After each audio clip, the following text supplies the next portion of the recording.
This morsel is my tutor. This morsel told me the nutritional supplement formula I made.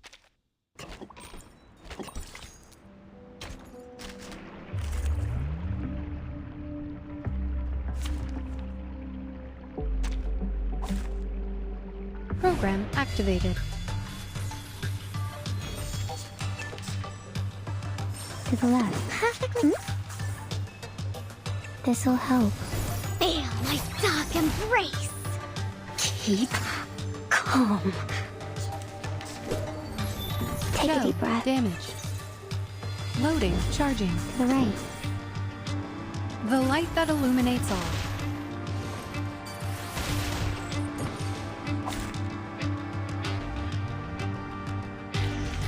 And now to return to my long-term mission. Rest.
Easy, easy. It's me, Garcia. We met at the gallery earlier. Please, I come in peace.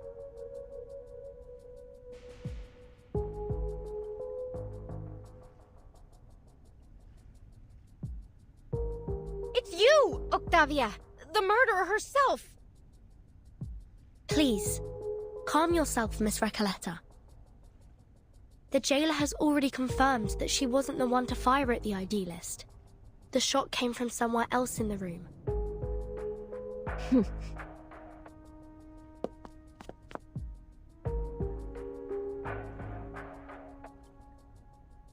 Miss Octavia, what brings you here at this hour? I come here out of goodwill. Believe me, I didn't want any bloodshed either. I understand you just arrived today. There's something you need to know about the inmates here.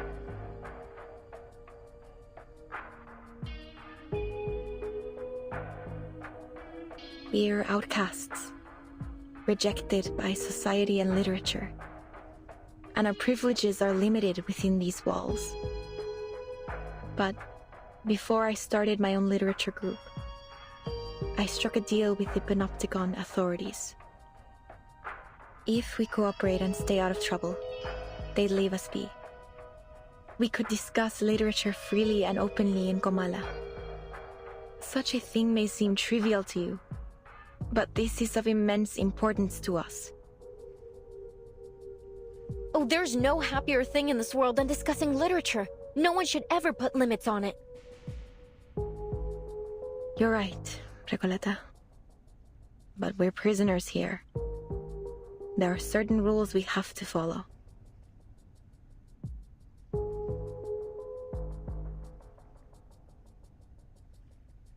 Except, the idealist didn't see it our way. He refused to compromise, believing that the long poem and his so-called ism could break us free from the cage of the ever-watchful eye. Perhaps he was right. you might have achieved, you have to believe in the truth of visceral realism. Because out there, beyond these walls, many of us still do.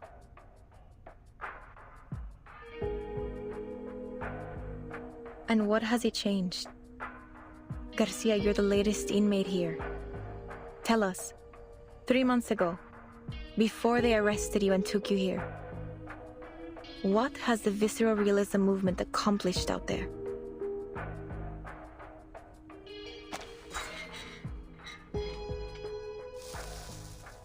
At first, it was revolutionary. Young poets joined in droves. We held gatherings. And the literary world seemed alive again. I was just a kid when the leading poets left the city. Everyone thought it was only temporary. But it didn't come. No one says it. But we all know. Visceral. No, not for me. It's not dead as long as people still believe in it. I believe in it. Belief, faith, what is this obsession? Why does your type always insist on there being a true self hiding beneath our roles in society? Our disciplines. Look at the idealist. He never once stopped fighting for what he believed in, even long after he was put behind these bars. Idealist, what a name he gave himself. Who will he be when he finally breaks free from the eyes of the central tower? When he is left without his willful audience? And nobody. That's why. And that is a truth even he is terrified of. Miss Octavia, I hope you've come with something more important to share. You're right. I have an important message for you.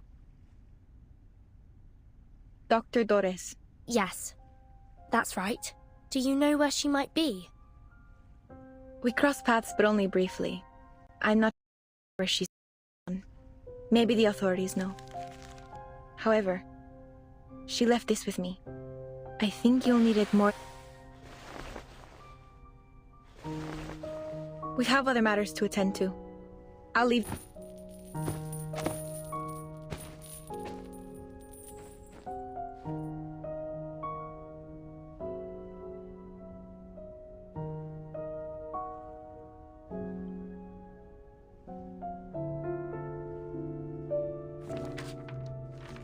The physician told me the horrifying truth about the Panopticon of Kamala and the power behind it. By becoming the Panopticon's sole patron, they seized control of the resources and the allocation system, turning this place into a living hell. I suspect that the physician, the current highest authority here, is responsible for this situation. I discovered that the inmates were put through brutal training, even when they were too sick to carry out their tasks. They also forced pure-blood Arcanist inmates to wear their masks, effectively turning them into murmuring puppets. Just as we suspected, Manus Vindictae is orchestrating everything. No wonder we didn't find them in the city. They've been hiding here all along. No one would have thought to come looking for them here.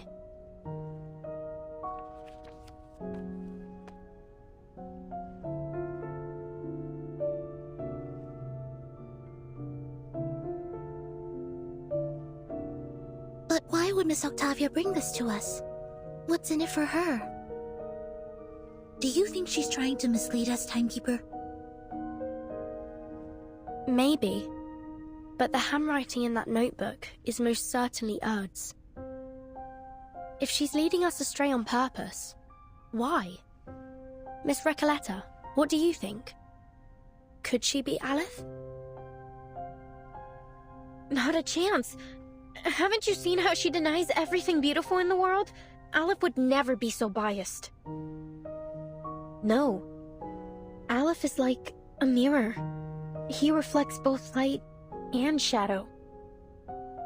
But, Octavia, maybe she hasn't looked at the shadow within for a long time. I know that look on her face.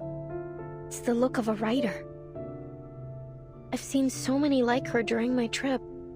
The faces of a lost, struggling generation.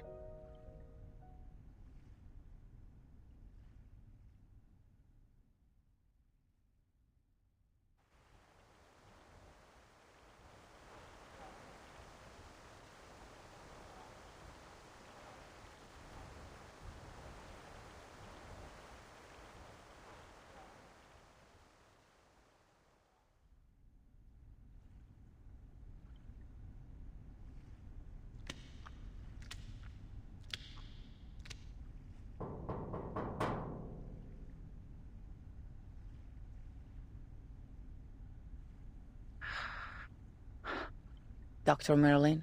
I'm here to report on today's events. Come in.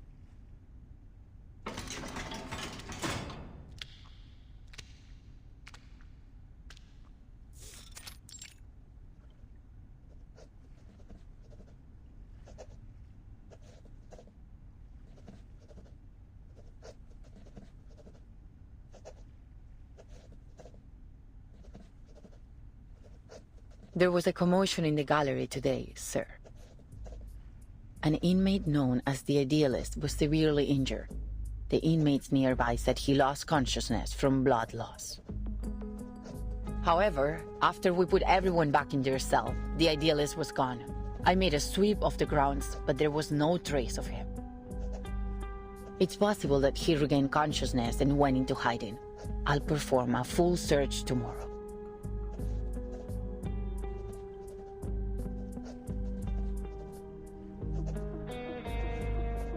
No need. Sir? He knew the consequences of breaking the rules, did he not? Sir, with all due respect, I think today's incident proved just how dangerous it is to let the inmates keep their weapons. We never should have let them walk around with deadly weapons. Even if we had to, we should have doubled the guards. We can't expect them to follow their own rules simply out of fear of the Central Tower.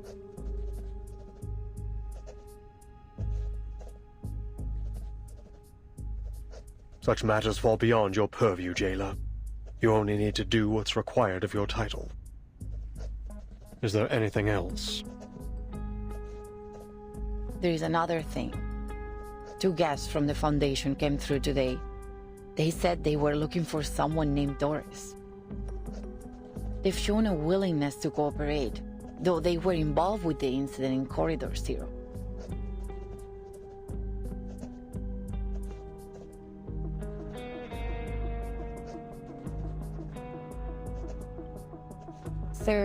There is one more thing.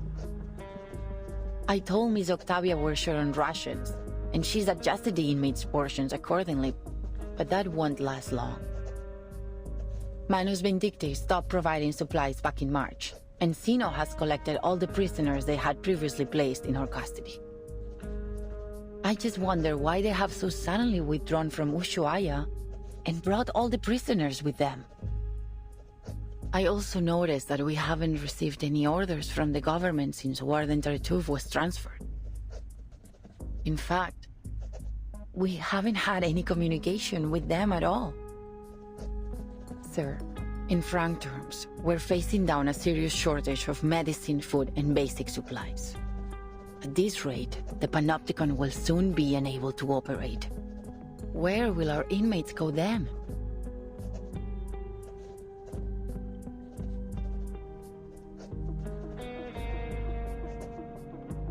Can we ask the Foundation for help?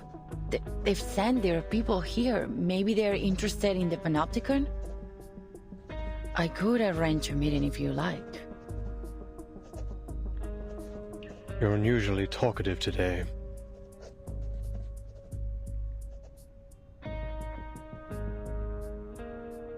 Pardon, sir? That's fascinating, you know. You've become so much more concerned about this place and its inmates than when you first started. You are now dictated by your title. I didn't mean to overstep. I'm sorry. You can go now. I have a great deal of work to do. Oh, and one more thing.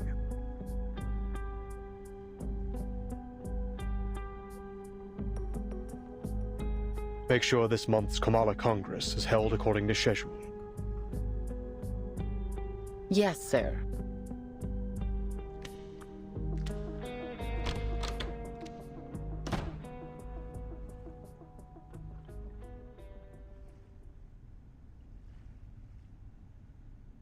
How many times have I warned you about this? The Idealist has to go. He's nothing but trouble for us. You're too soft on him, Aleph. Look at the mess he has us in now. Calm down. He's a rabble-rousing thief, a self-destructive maniac, a snake in the grass. He even stole the Tea of Kamala from me. He's nearly ruined everything we've worked for.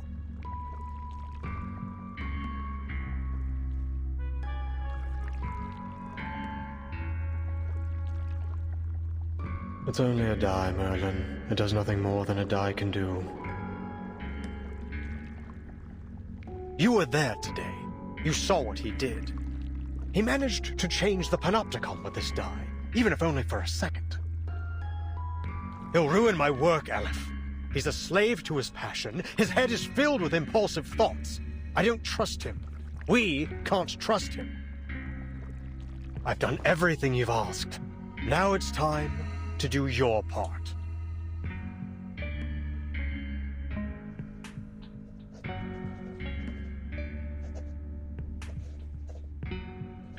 Time's ticking down.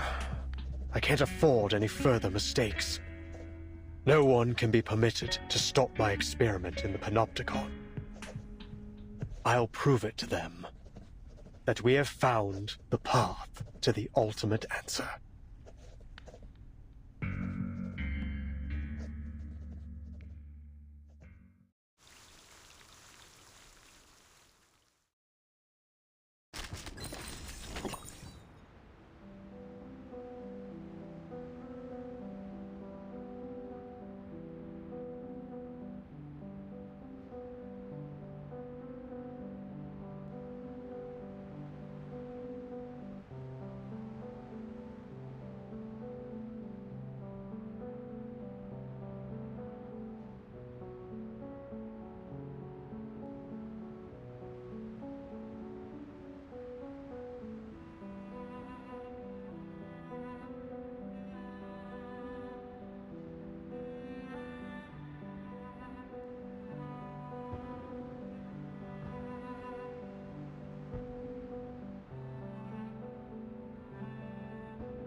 La cabaña con el techo azul estaba silenciosa como siempre. En un sueño fugaz, la investigadora de paracausalidad descubrió la verdad detrás del dado de Babilonia. Examinó cuidadosamente los patrones ocultos, como un astuto astrólogo rastrea los movimientos de las estrellas. Lo que pueda parecer errores o accidentes no niega las verdades del destino. Por el contrario, afirman su existencia. Solo pregúntale al gran Heráclito.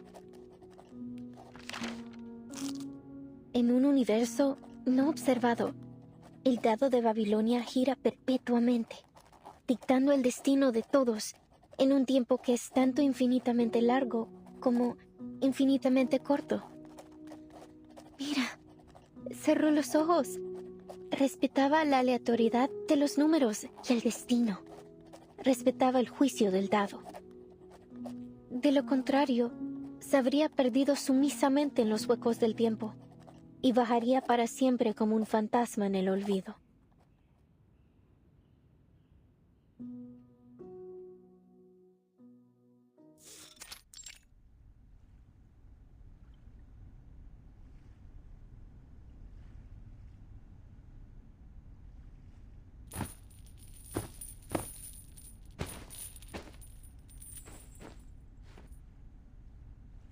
First, allow me to make one thing clear. I had absolutely nothing to do with what happened to the Idealist yesterday. I swear it on my career as a writer. As you all know, the Idealist and I are the representatives of the two factions of La Sociedad de Poetas de las Américas. As you also know, we have been at peace since the Let Sleeping Dogs Lie agreement was signed a few months ago. Despite our differing views, we have coexisted to this day under the watchful gaze of the Central Tower. Rest assured that we will work tirelessly to locate the missing Idealist. Don't put so much pressure on yourself, Miss Octavia. His death wasn't your fault.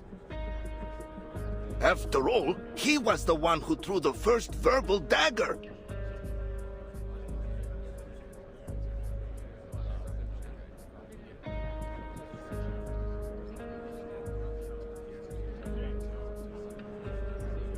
Show some respect, you morons.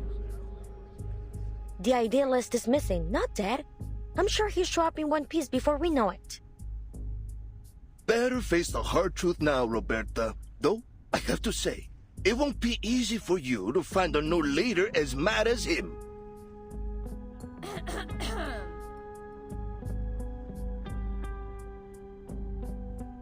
Please, everyone, quiet down. According to the agreement, today's Congress should have been chaired by the Idealist. Since he is still missing, I will be acting on his... Pardon my lateness. Go ahead. I'm ready to moderate.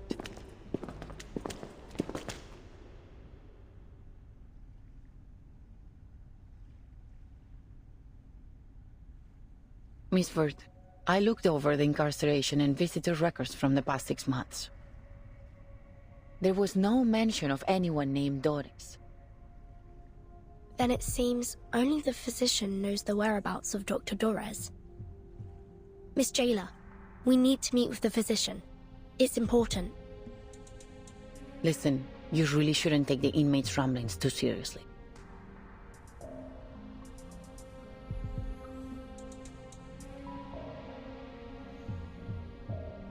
But if it's as critical as you say, I'll make another request later.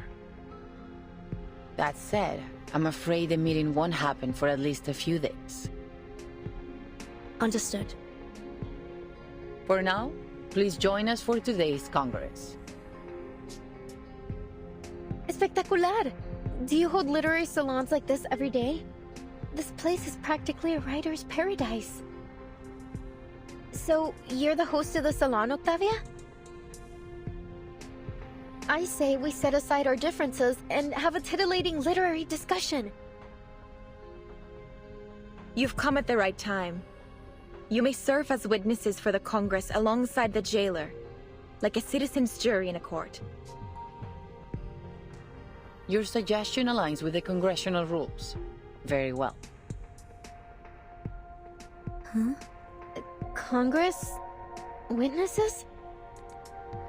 Isn't this a salon? Which topic are we discussing? Literary theories? Schools? Principles? Languages? Oh, narrative perspectives? None of those.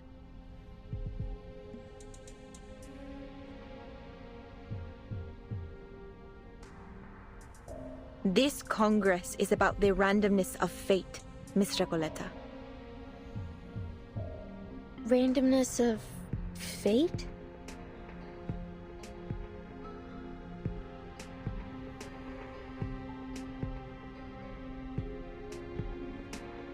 Dear visitors from the Foundation, allow me to introduce the Comala Congress. What happened yesterday was merely a brief anomaly.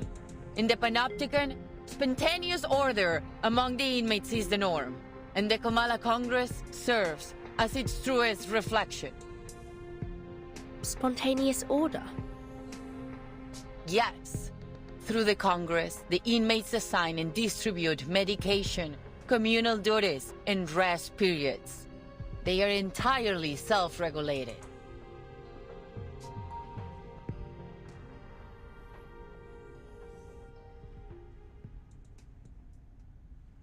I hereby announce the commencement of the 7th Comala Congress.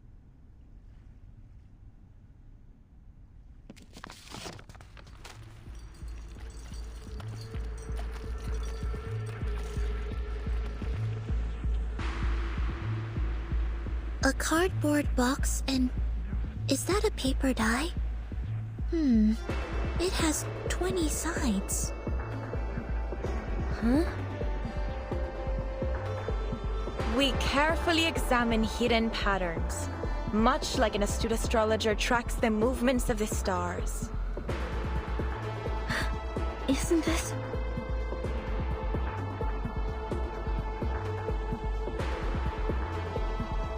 Isn't this just like the Die of Babylon? The MacGuffin that weaves through the entire plot? The infinite symbiote of fate? And the symbol that compresses time into a shriveled circle? What may seem like errors or accidents doesn't negate the verities of destiny. On the contrary, they affirm its very existence. Just ask the great Heraclito. In an unobserved universe, the die spins in perpetuity. Dictating the fate of all in time that is both infinitely long and infinitely short? Look, I've closed my eyes. I respect the randomness of numbers and destiny. I respect the die's judgment.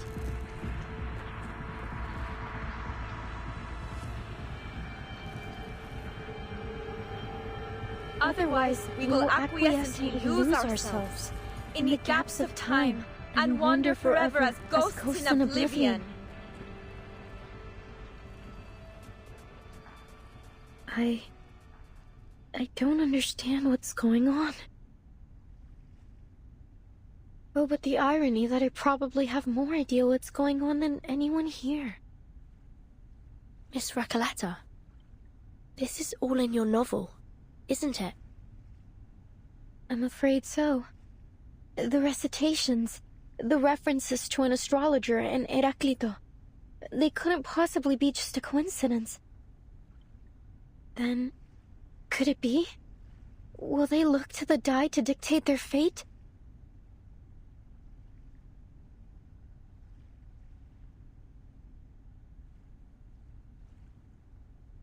I shall perform the first roll.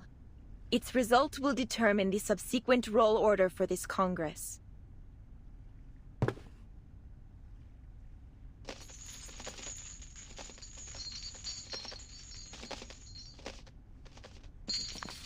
The result is 5.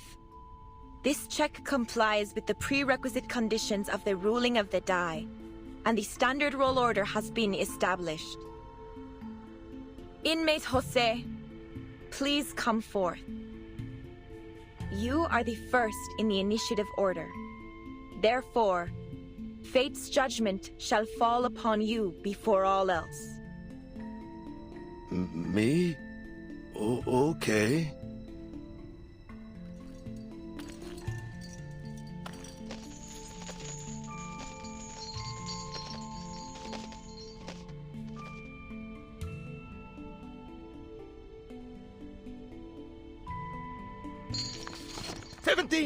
It's 17!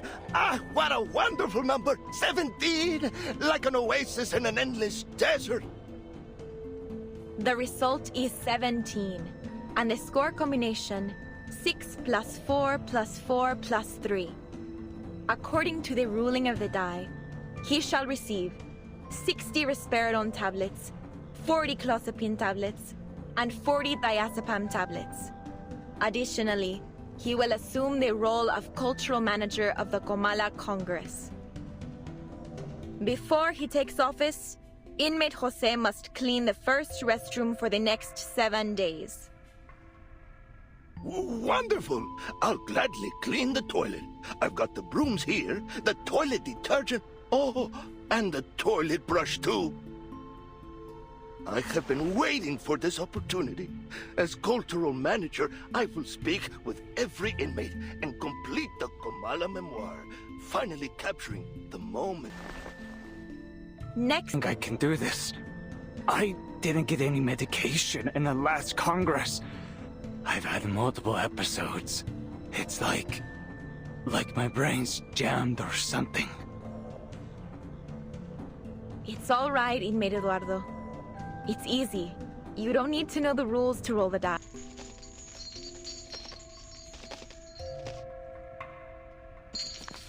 My sincerest apologies, inmate Eduardo. The die dictates that you must voluntarily descend into the sewers and write the thematic keyword that currently causes you the most anxiety on the walls. I thank you very much, Miss Octavia. I think my head's about to split in half. I need a moment to rest before I head down there and fulfill my destiny.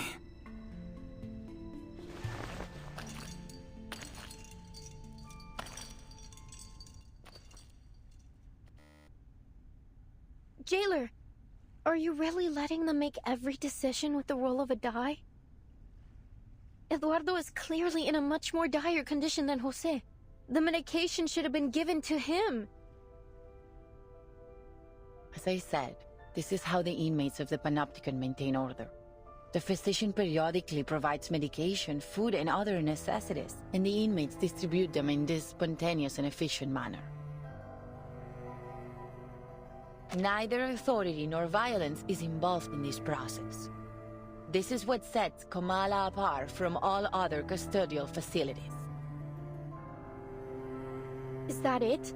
You abdicate all agency to the roll of a paper die and call it the randomness of fate? What kind of sick joke is this? Please calm down, Recoleta. This is the method that the inmates have collectively decided to recognize. They're prepared to face the possible sacrifices that it brings.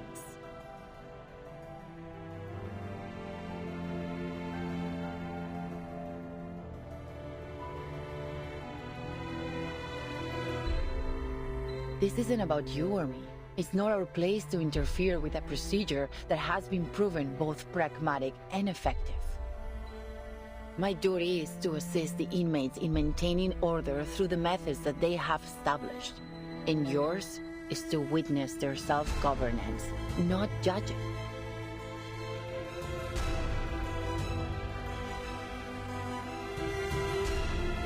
If everything somehow unfolds as it does in my novel, then every role is already predetermined.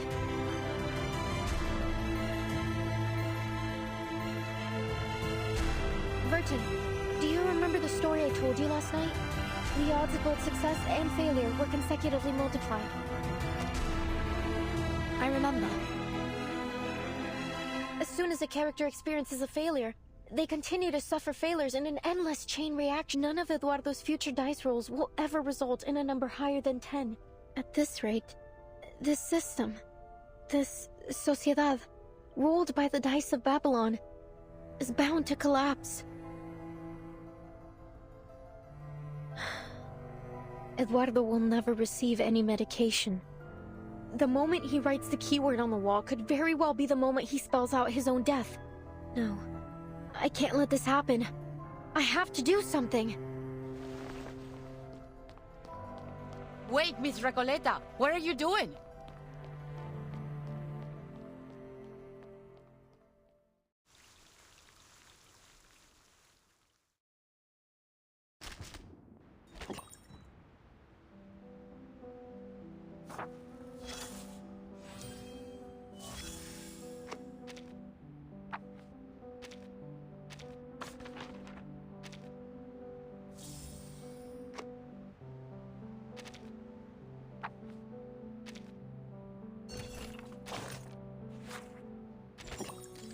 Few soldiers on the battlefield, the distance. That said, I'm pretty... Exactly. Thanks. Well, that's where historians come in. With a little creative editing of the history books, even the random rolls of a die can suddenly make sense.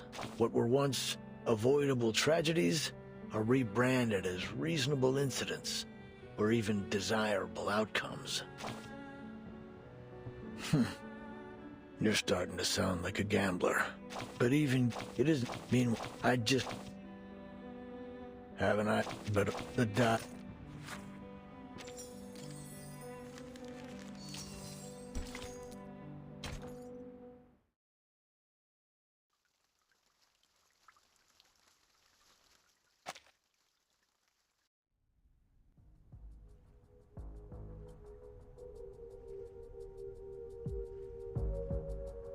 Miss Recoleta, as a witness to the Congress, you have the right to express your doubt. Listen, you...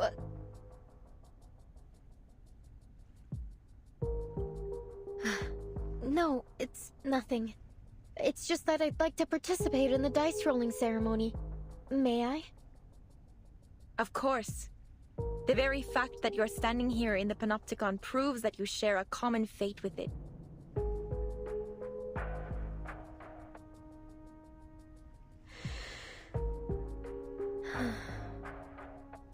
It doesn't matter when I roll the die, since the rolls are simply a reflection of the randomness of fate, right? Precisely. Then I'd like to perform my role after the 27th inmate. Is that all right? As you wish, Miss Recoleta.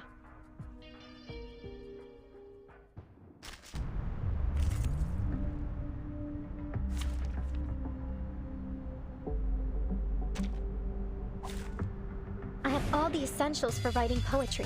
You, me, and our opponent.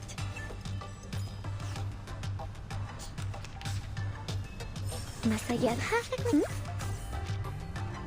Huh, a truly villainous moment. Feel my dark embrace. Do you have a little faith in me, Master?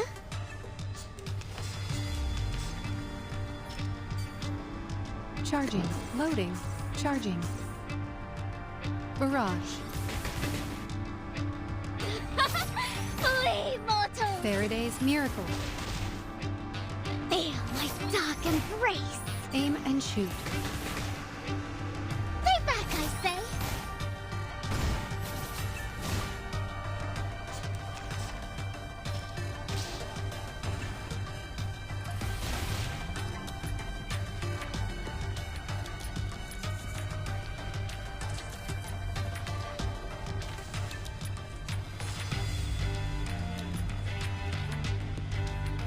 Perfectly understood. Loading. Charging. Please, allow me. Barrage. Feel my dark embrace. Eliminate target. Flee, mortals!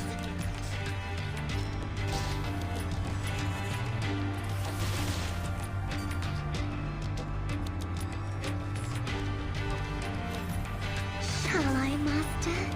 En todos más allá del concepto mundano del tiempo. Do I have to do this? Cosmología, filosofía clásica, el fundamento del mundo.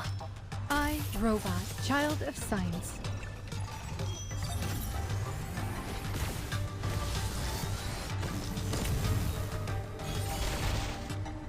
Sweet dreams.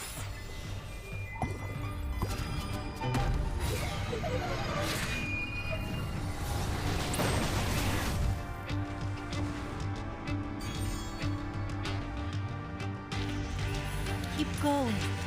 For our dream, comrade.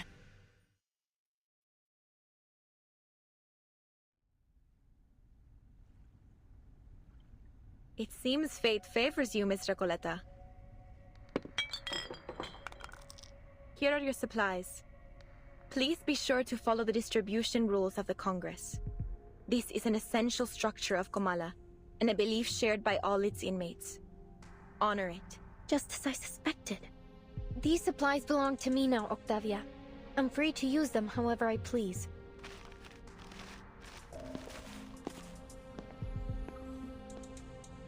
Here, Eduardo. Take them. But I haven't fulfilled my destiny yet. These precious tablets and capsules, I can't accept them. They are gifts from fate. The die has placed them in your palm. But I don't need them. You do. Thank you, kind señorita.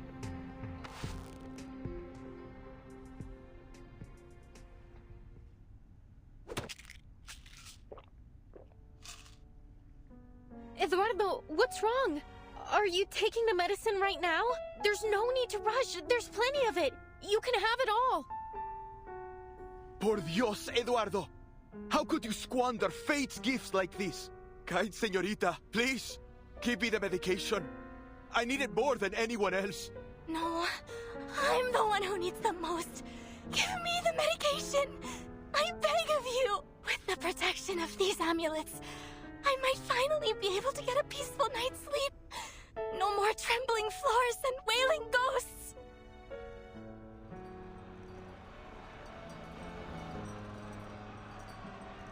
Enough! Enough!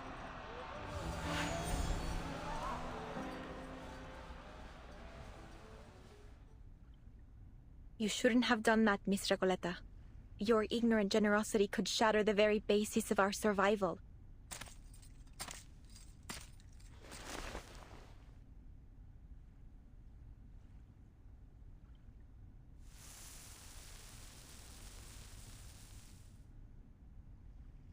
We have never had such chaos at the Congress. Understand this. We rely only on the randomness of fate to distribute supplies and assign responsibilities. If you disrupt the status quo, the entire system of the Panopticon will collapse beyond repair. It is only by respecting the arbitrariness of fate and adhering to the rules of the Die of Babylon that we have kept this place functioning all this time. The Die of Babylon? Tell me, how did you know this name? Are you the one orchestrating this whole thing?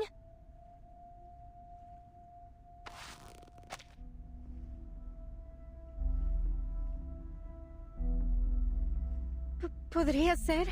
¿Eres Aleph? ¿Tal como sospechaba Verdun? Let go of me, Miss Recoleta. Have you gone mad? The role of the die is absolutely random. I'm not orchestrating anything. Before the Congress began, I made an oath. I intend to keep it.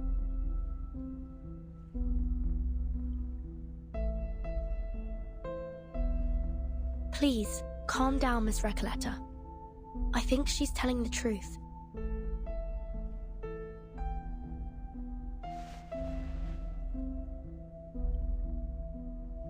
Sorry, Octavia, but please, you have to tell me how you learned about the Die of Babylon. I must know. Only my pen pal and I should have any knowledge about this die. I heard about it from the physician. He described it as a symbol of collective consciousness that we could harness to maintain immaculate order in the Panopticon. The Comala Congress was coined, iterated, and perfected by the physician based on this concept. The physician again. Everything eventually leads back to him. just as we suspected. I see.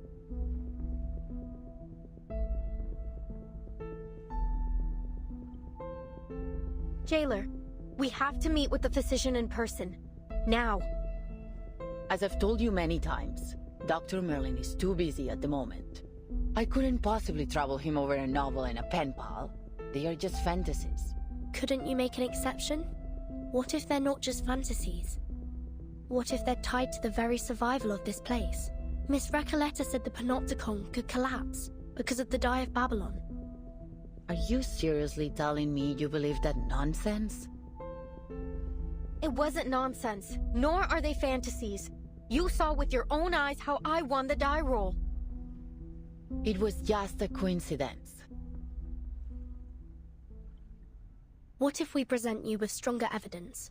To prove it's more than just a coincidence. If everything in the Panopticon proceeds according to Miss Recoleta's novel as she says, she should be able to predict what happens next, including the roll results of the absolutely random die. That's right. The Die of Babylon isn't random at all. It's nothing but a supercilious fraud veiled under the guise of fate, and an actor of the inescapable loop of history. And not one of you is paying attention to me whatsoever. Ugh, to hell with this era of ignoring unknown writers. Miss Recoleta, please make your prediction for the next inmate's die roll. This way, you can prove to Miss Jailer the irrefutable connection between Kamala and your novel, The Rise and Fall of Sanity. You finally remembered its name! Oh, what sweet balm to my spirit! Miss Octavia, please continue the Congress and let the next inmate perform their role. Then Miss Recoleta's statement will be proven true. I appreciate the reminder. No matter the interruption, the Comala Congress must go on. Though not for Miss Recoleta's sake, of course. Next inmate, please. Hello, inmate Garcia. You know what to do. Of course. La sexta cara. Un pilar roto. El flujo de la fortuna y la calamidad. So the result of the next roll will be a 6.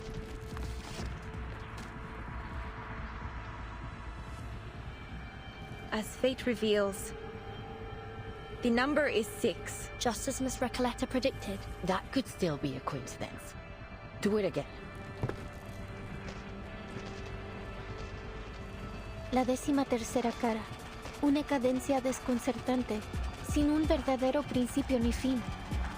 La 4ª cara. Un hombre que se ahogaba usó el último de sus fuerzas para nadar. La 17ª cara. Cojeaba hacia el distante oasis, solo para que la débil humedad y la inquietante quietud revela. La 6ª cara. Otro pilar roto con grietas idénticas. Is that enough? I've almost finished the entire chapter.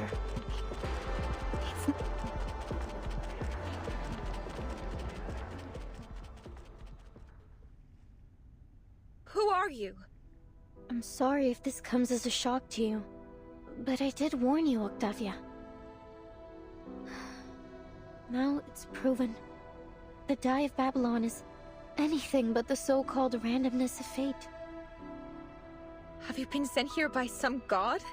Or are you a hobby prophet? Have you brought this knowledge to save us? Or to shatter our beliefs? Our world?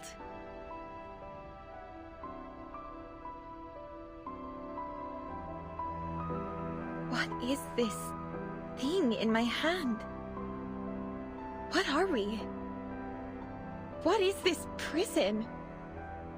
I don't know if it's some kind of sorcery or arcane skill, but it's unfathomable. I'll take you to the physician. Not because of your earlier request, but because the situation has escalated beyond my means. The overseer of the Panopticon will decide how to handle your situation. To be honest, Miss Recoleta, I wasn't sure you'd be able to correctly predict everything.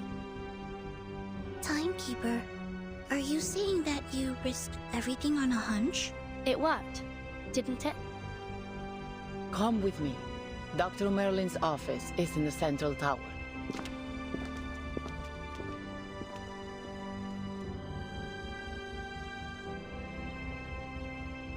En la sexta versión de mi novela, todos en el pueblo mueren a causa del dado de Babilonia. Porque solo la muerte puede cerrar el ciclo de la historia. Y carcelero, eres el empleado del banco, ¿verdad? Entonces, al final, también sufrirás un colapso como el empleado del banco, cuando se da cuenta de que él y el pescador de dunas son la misma persona. If all of this is tied to the rise and fall of sanity, then, as its creator, I will get to the bottom of this.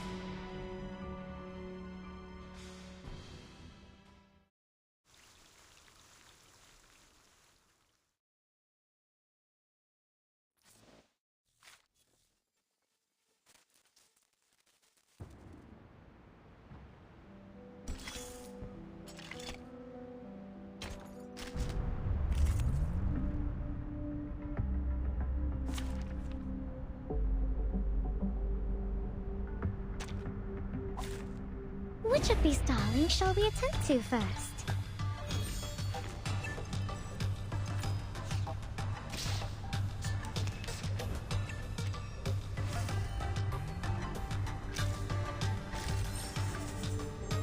Perfectly understood. Loading. Charging.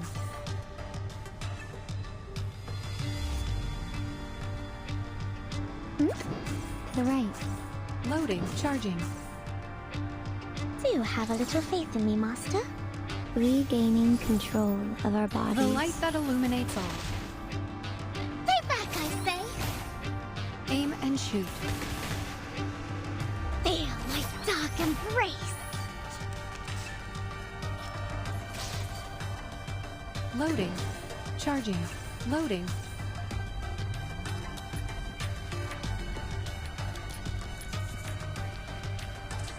Perfectly understood. Barrage.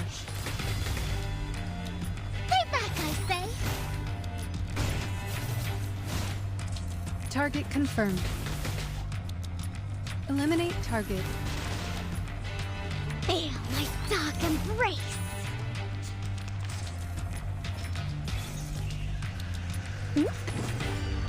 Perfectly understood. Perfectly understood. Please, allow me. Stay back, I say!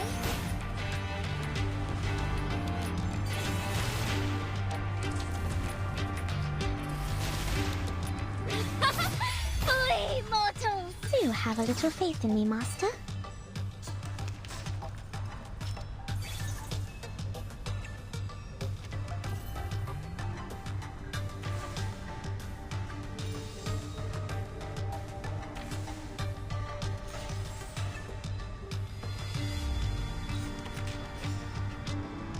Charging. Loading. Shall I, Master? Aim and shoot. Stay back, I say! Faraday's miracle. Feel my dark embrace!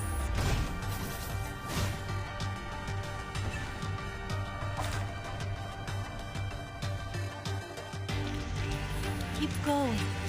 For our dream, comrade.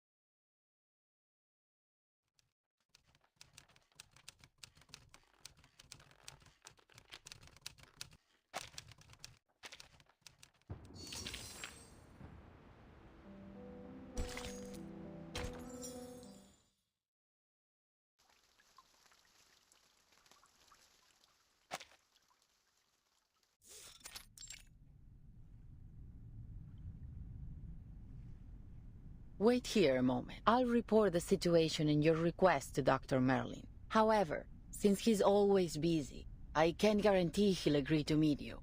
But I'll do my best to persuade him. Now's our chance, Sinetto. Our chance? What do you mean, Timekeeper? It's unlikely that the jailer will let us search the central tower. even in this situation. We should take the initiative and look for clues while she's away. I see, Timekeeper. I will do my best.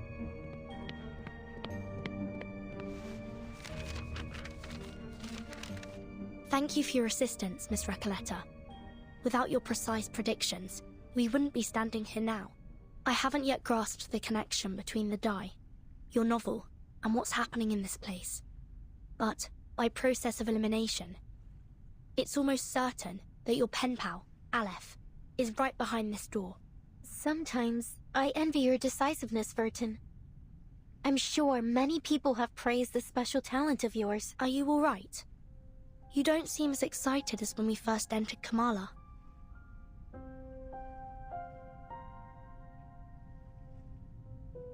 The all-seeing sentinel of the Panopticon, veiled within the central tower. If it truly is Aleph, I don't know how to face such terrifying and increasingly plausible reality. Sorry to interrupt, but... Timekeeper, I think you'll want to see these. Signed Erd. This is a letter from Dr. Dorez. Her handwriting. It's as beautiful as I'd imagined. Who is it addressed to? Dear Mr. Aleph. Aleph? Looks like Dorez and Aleph are acquaintances. Or at least, they've had some correspondence. Dear Mr. Aleph, my apologies if this reaches you at an inconvenient time. I am Dorez, pen name Erd, an ordinary inmate of the Panopticon of Kamala. I write seeking your guidance, if you wouldn't mind offering it to me. I heard from the physician, Dr. Merlin, that you have the answer to every question. A statement which has been echoed by the Idealist and the other inmates. I have something I wish to ask you. What exactly is your role at the prison? Chief Warden? A secret backer? An observer who dominates the prison? Are you truly the supreme ruler of the Panopticon of Kamala? Dear, I do indeed have answers for every question, including yours. I'm afraid every one of your speculations is off the mark. I am merely an inmate who chose to imprison himself here. And allow me to point out that your identity isn't as ordinary as you claim.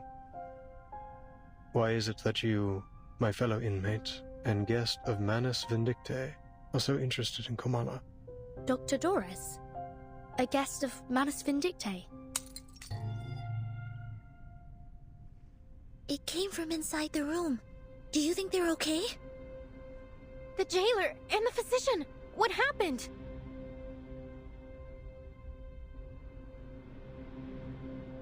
I'm not sure, but it could be bad.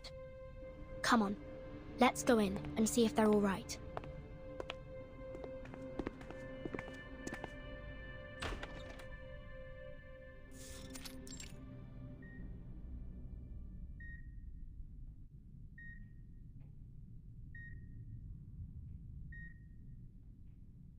It seems we've stumbled upon the physician's...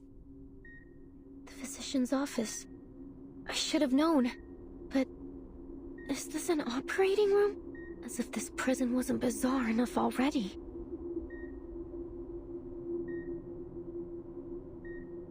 Didn't I tell you to wait outside? What do you think you're doing barging in like this? We were just... worried about your safety, jailer.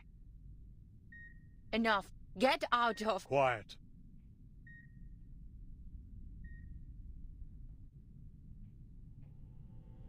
The reptilian complex governs all our fundamental functions.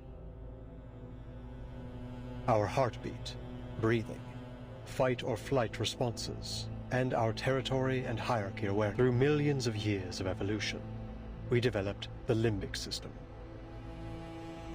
This processes emotions and forms memories. It allows us to feel fear, sadness, anger, joy. Our behaviors are given meaning.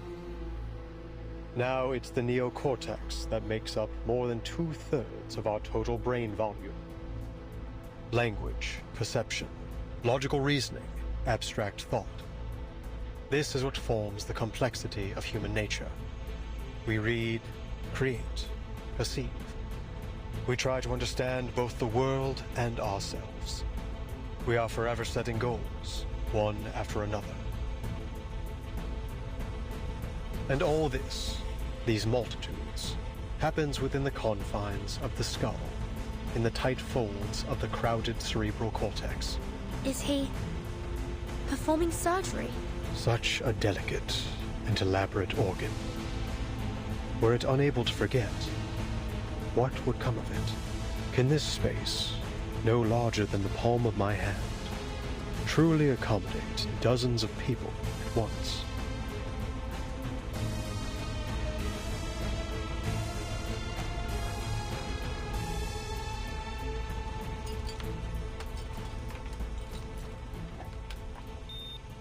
What's happened to the patient? It looks like he's dying.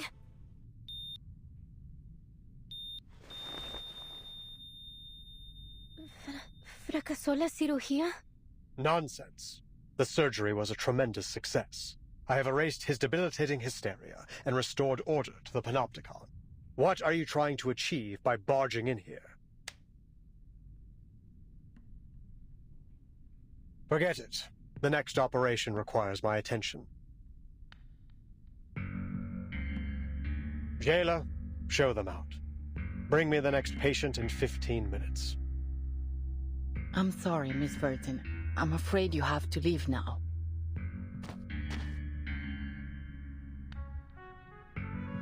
Please, just let us speak with you. It'll only take a moment. I have something very important I need to ask. Important? Nothing is of greater importance than my experiments in the Panopticon, outsiders. To ensure they continue, the stability of time and schedule is absolutely paramount. Experiments in the Panopticon. So you really are the controller of the prison, then? Controller? What an outdated notion. Superficial, really. The Panopticon has no need for such power, regardless of who occupies the central tower, or even if no one's there at all. Every inmate is both the observer and the observed, both wielders and subjects of power. Achieving such a state requires no physical or violent measures. The structure of the Panopticon itself is the mechanism which sustains it. Kamala is simply a manifestation of this model. Once I confirm its feasibility and adaptability, this model can be applied to any functional setting with only minor modifications. So far, it has proven to be far superior to any current system of governance in our world. Transcendental, even. Curse it. Why am I wasting time explaining this to you? Time is running out. Dr. Merlin, you keep mentioning time. What exactly do you mean by that? Really? You need to ask? Even those oily-headed lunatics know it. The end of this era is imminent, is it not?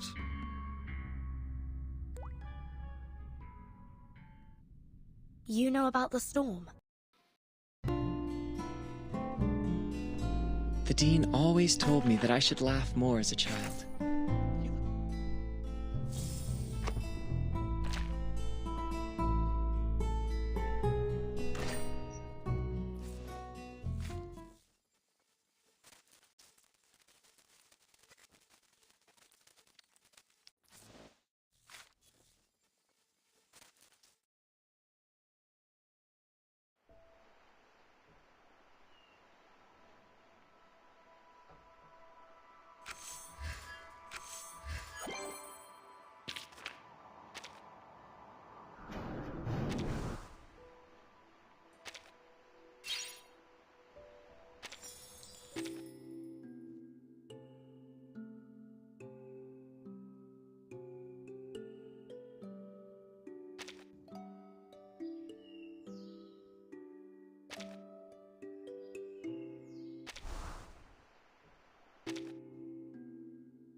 Not bad.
Huh?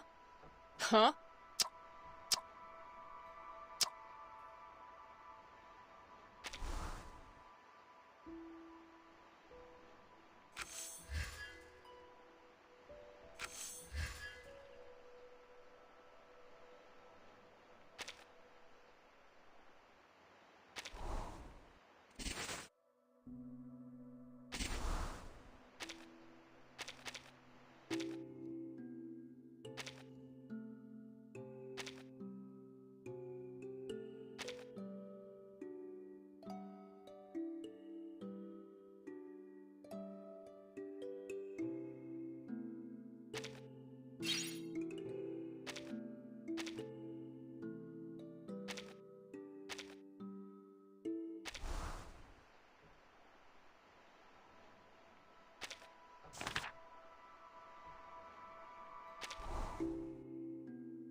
Please, teach me how to use Arcanum and master it better.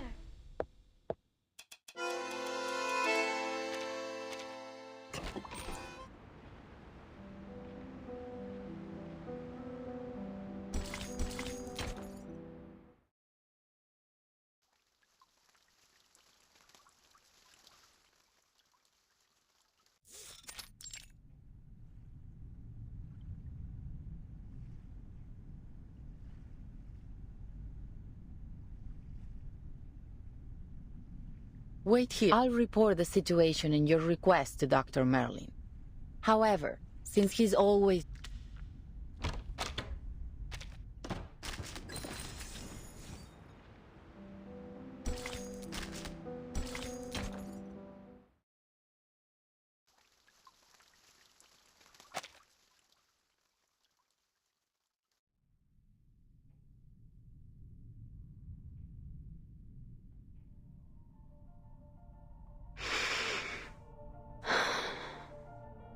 Dr. Merlin, or should I say Aleph, I don't know why you're using my novel to manipulate the Panopticon.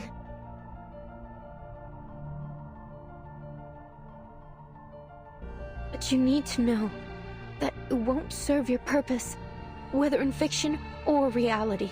You claim that the inmates are both the observer and the observed, and both wielders and subjects of power. How could you be so blind as to not see the true state of the Panopticon? The inmates haven't achieved any perfect order. No, they've devolved into pitiful caricatures of themselves, performers in some endless pantomime to be watched from the central tower. Even their medication has become a prop to demonstrate the so-called randomness of fate in the theater that is the Panopticon. This farce hasn't made the Panopticon a better place. No, it has warped it into a twisted theater of cruelty, where the sick are denied treatment and left to quietly perish in the dark corners of its halls. And literature has died alongside them. This prison is a monster, born under the gaze of this all-seeing power. Aleph, is this truly the ultimate answer you've been searching for?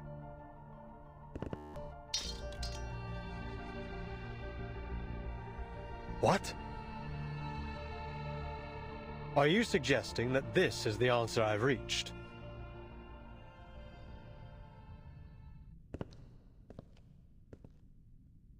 That my experiment has been a failure all along, and I've been too blind to see it?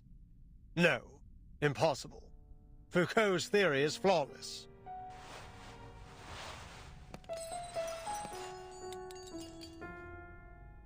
I have removed every obstacle to the running of this prison.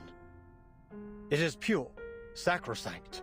I have constantly re-evaluated the system, adjusting my instructions to my subordinates to ensure the most efficient maintenance of the established order. And now, you stand here and tell me that everything I've done has been meaningless from the very beginning? That the power model I have implemented has already been replaced by an alternative?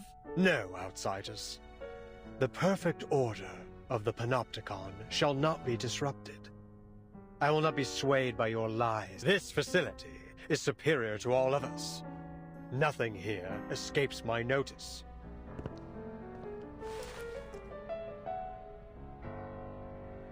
That said, it isn't easy to work a miracle, as we all know. I shall personally verify it, all myself.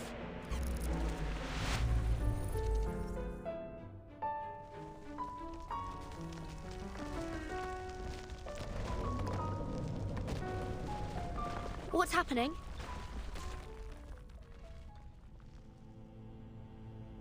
Visitors from another era. You have come here with plagued ideologies in an attempt to break the subtle balance of the Panopticon. But did you not notice the tiles beneath your feet? The cracks and water stains on the walls, constantly changing right before your eyes. This room, the previous room, every room, you have blindly wandered through them, seeing them as nothing more than the building blocks of a monotonous labyrinth. But this place was not born from the chaotic imaginings of a madman. No. Every inch has been crafted through the meticulous harnessing of order and power. Every wisp of spider silk drifting in the wind, every speck of rust on the gallery rail. Every detail of the Panopticon has been built by my own hands.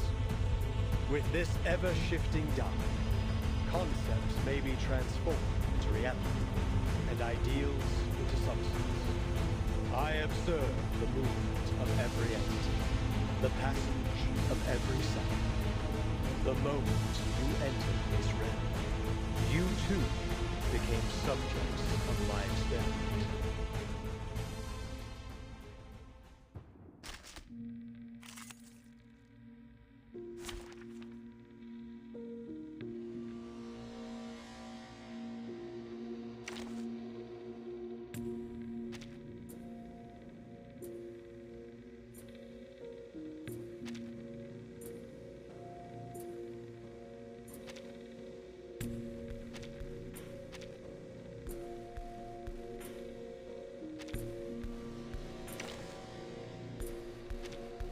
I'm here to help. Program activated.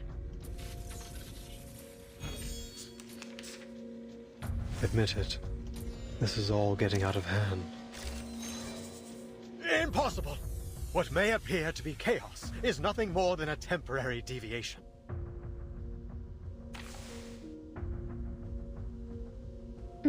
Loading. Charging. Keep calm. Barrage. Flee, mortal! Eliminate target. Stay back, I say! It's special, precise, perfect. It is far from perfect. You know that as well as I. Why else would we be conducting this experiment? Now, to preserve this memory in our dreams.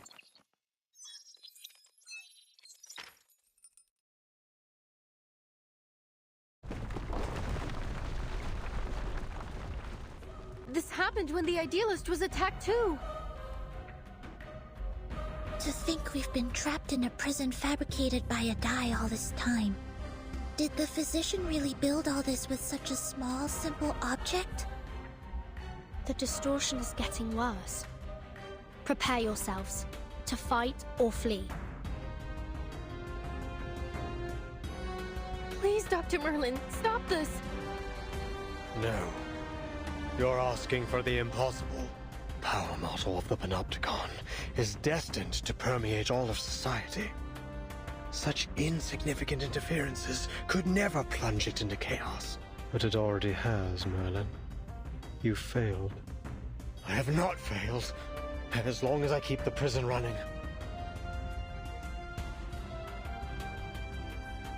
It isn't your power model running the prison. It's the die. It's simply a form of magic, unrelated to the microphysics of power you seek. It provides no aid in your experimentation with power. It's a false hope. A castle in the sky given to you by the military junta and Manus Vindictae.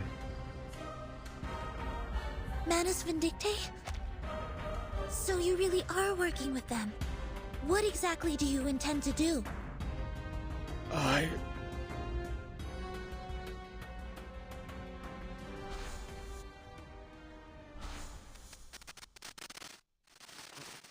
And I've also failed.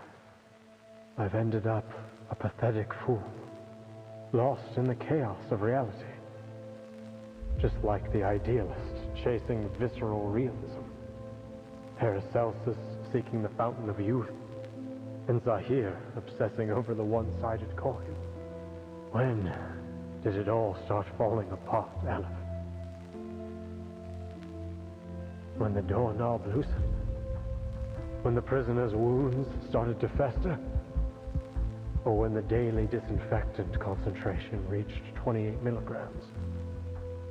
Or the crack in the second gray brick on the wall expanded to 6 millimeters? Or was it when Warden Tartuffe left Ushuaia with news of the Foucault Association's dissolution? This place should have been the ideal ground for psychoanalytic practice.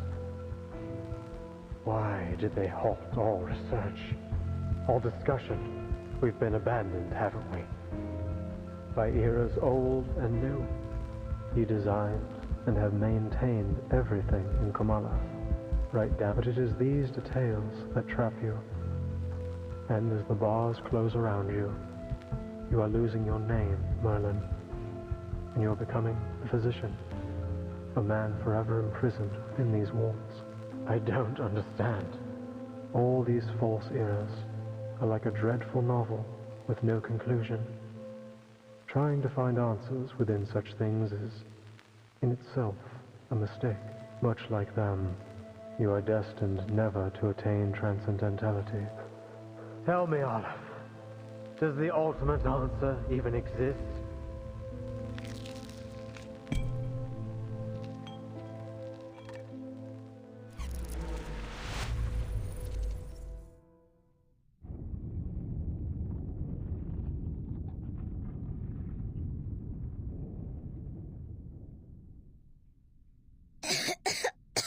Timekeeper. Yes, Recollector?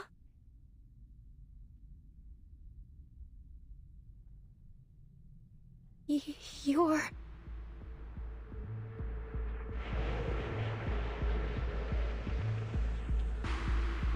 The word utopia derives from Greek. It means no place. People cannot understand the structure of the labyrinth, yet they continue to follow its paths. They cannot comprehend the mechanics of fate, yet they believe in its jurisdiction, as if, by doing so, everything will naturally fall into place.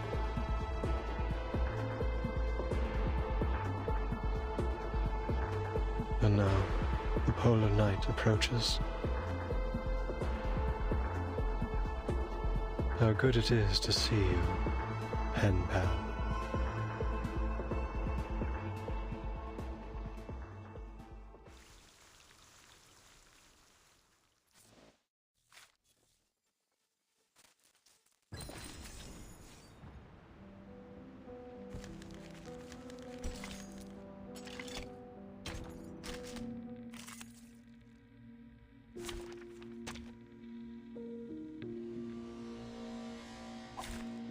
Embrace rather than resist.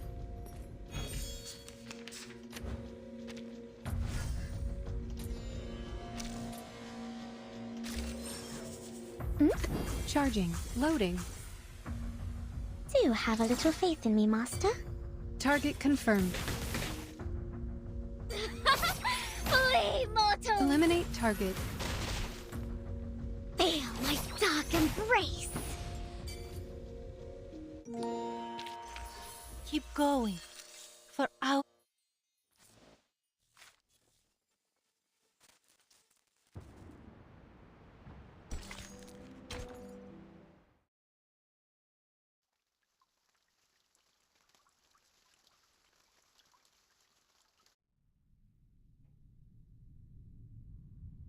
Where did the physician go? Wait. Sir?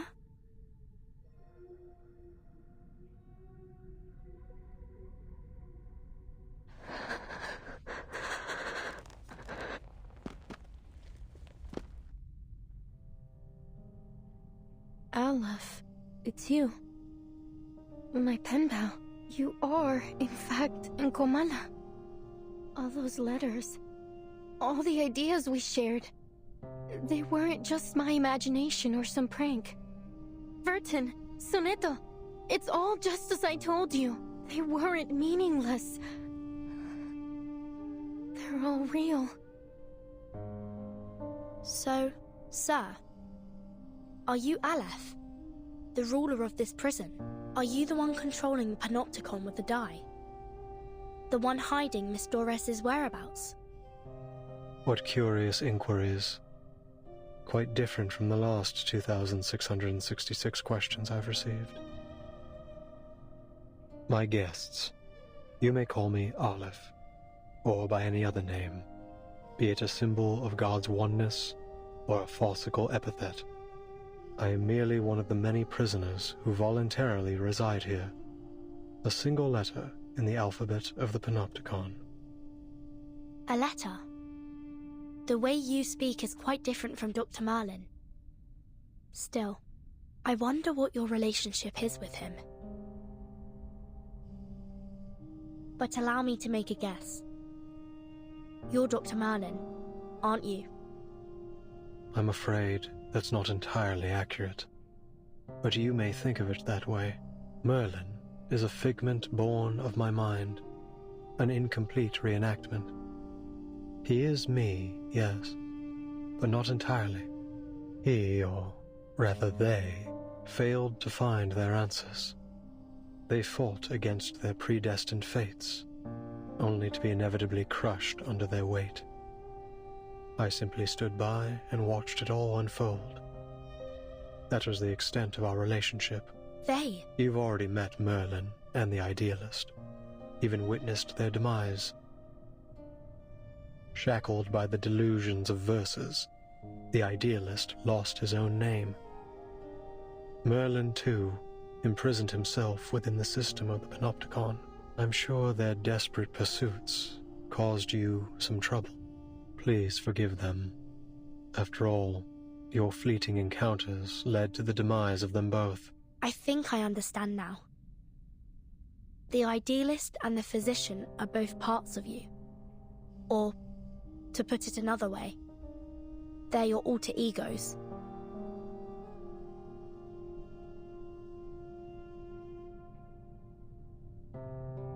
The Physician mentioned Manus Vindictae.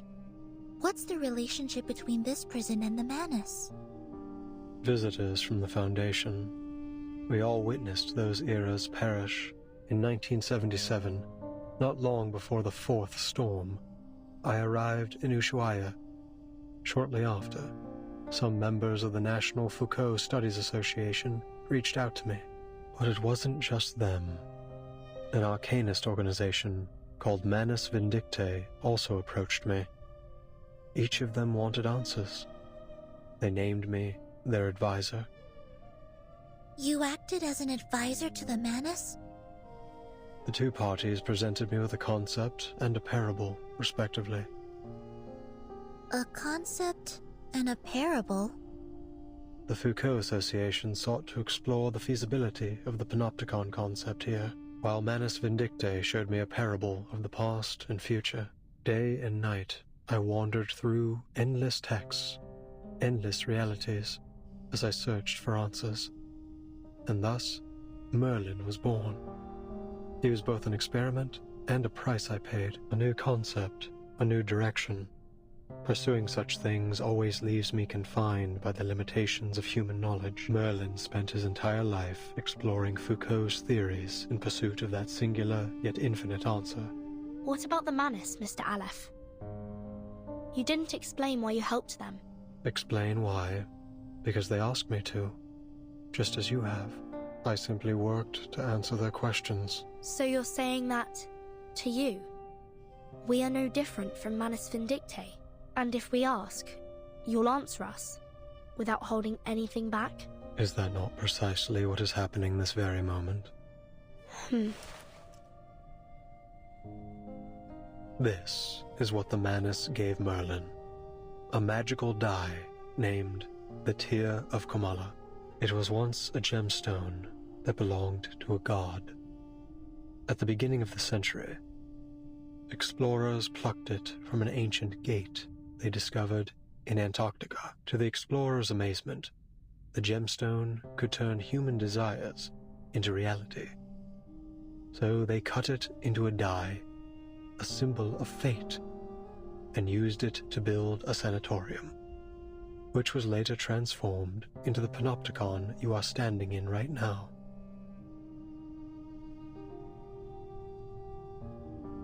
Then, Aleph, you really are the mastermind behind the panopticon?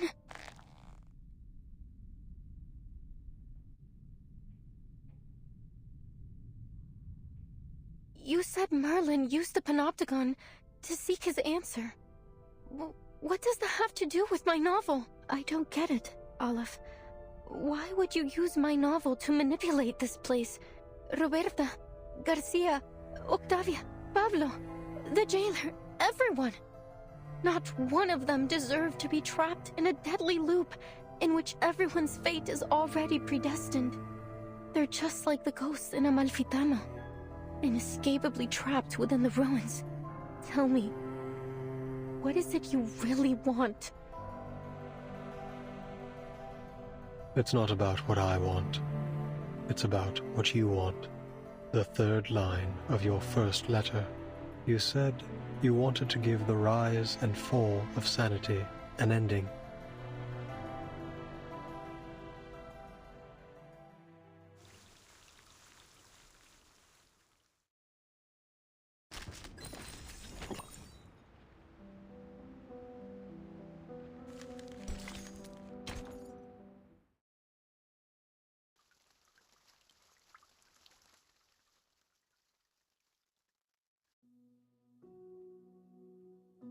Los registros históricos del Dado de Babilonia aún se pueden encontrar en la biblioteca de la Universidad Santa Teresa. No. Una apertura como esta haría la historia demasiado ambigua. En 1975, en el pueblo de Amalfitano, Sonora, México, ocurrió algo terrible y escalofriante en la cabaña con el techo azul. Todo comenzó con las costumbres peculiares de los Espera, ¿cómo supe todo esto? Necesito agregar un ro para el narrador. El cuentacuentos. Un poeta surrealista de México me contó esta historia. Una anciana entró en el bar al que solía ir en el pueblo. Al mismo tiempo, El empleado del banco también entró al bar trayendo la noticia de que una corporación multinacional iba a construir una fábrica de jabón de galletas en Amalfitano. Espera, empleado del banco. No sabía que había bancos en Amalfitano. Pero sí, tiene sentido. Los bancos comerciales son, sin duda, un sello del capitalismo.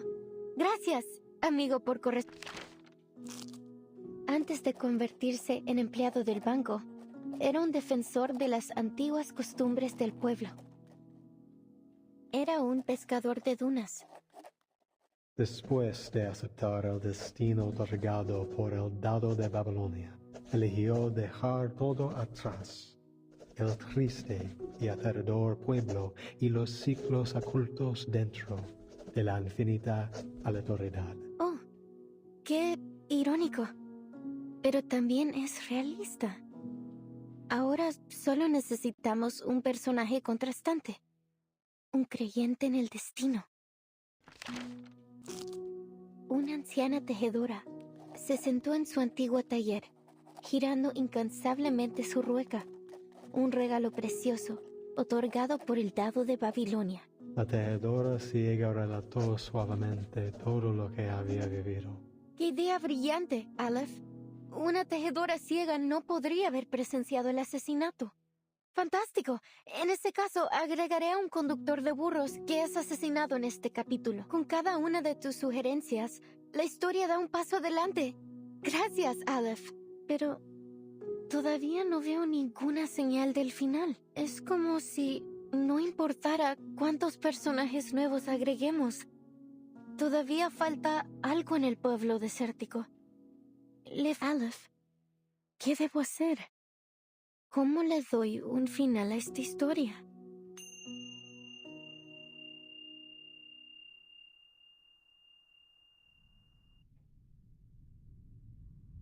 Tú misma me preguntaste, ¿cómo le doy un final a esta historia? Me describiste cómo tus palabras se habían transformado en un rompecabezas desmesurado infinito, un lenguaje irreconocible, una colección de información ambigua y una parada ausencia de un final aún te roe, atrapándote para siempre en ese todo lo que estoy haciendo es intentar. ¿Estás diciendo que has estado manipulando los acontecimientos en el panóptico desde que intercambiamos cartas? Sí, cada vez que revisabas la novela, se hacían ajustes correspondientes en el panóptico. Reflejar fielmente las complejidades de cada detalle. Estos ajustes los manejaba principalmente Merlin, a veces el idealista, y antes de ellos, Zahir y Paracelso. ¿Cada vez? 6 versiones de la historia del Amalfitano ya se han desarrollado en el panóptico. Eso significa la rana aplastada en el barro, la vaca muriendo de vieja, el fantasma asesinado en el duelo y los cambios repentinos al dado de Babilonia. Todas las revisiones que sugeriste, todas las muertes, el caos y la locura, realmente sucedió.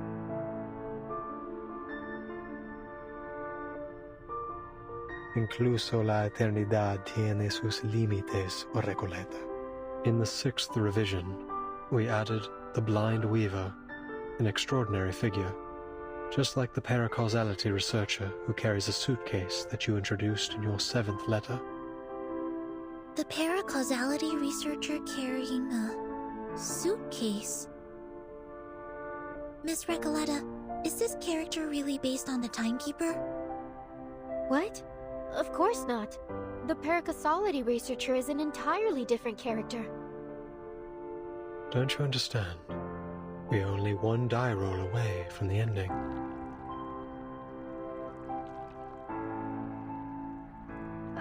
I don't. What on earth are you trying to do?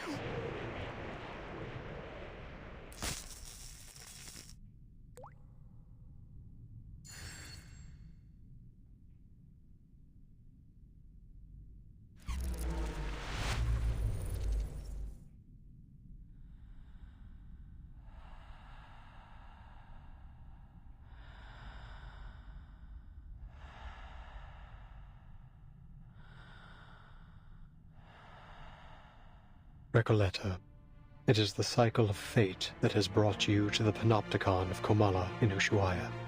Now, return to the rise and fall of sanity. Return, and become a character once more. You've been searching for its ending. But how could you possibly find it when you're no longer inside the story? I believe that this time, you will witness the grand finale with your own 2 eyes. No more sadness. No more loneliness. The answer you've long sought lies in the inevitable final row of the die. So, the jailer is the bank clerk, and Erd is the blind weaver. But what about Roberta, Garcia, and Octavia? They weren't even assigned roles. They were just playthings, helpless in the face of fate. What right do you or I have to decide what happens to them? To dictate their gains and losses? But they couldn't possibly understand such a thing, could they? To you, it's just a story.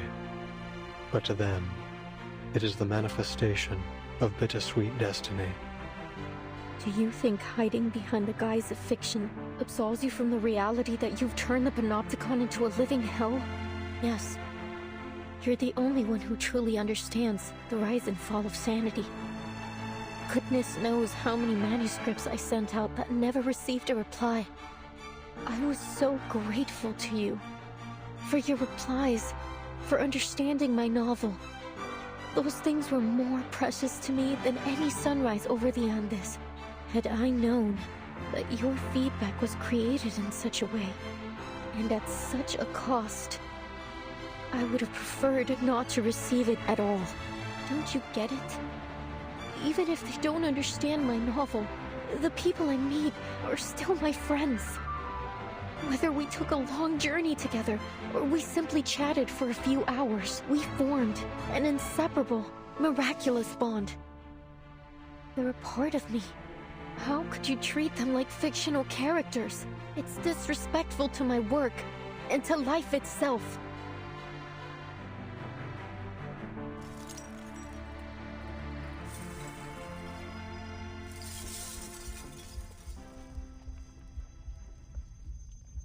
But you raised the question yourself. Why do you resist receiving its answer?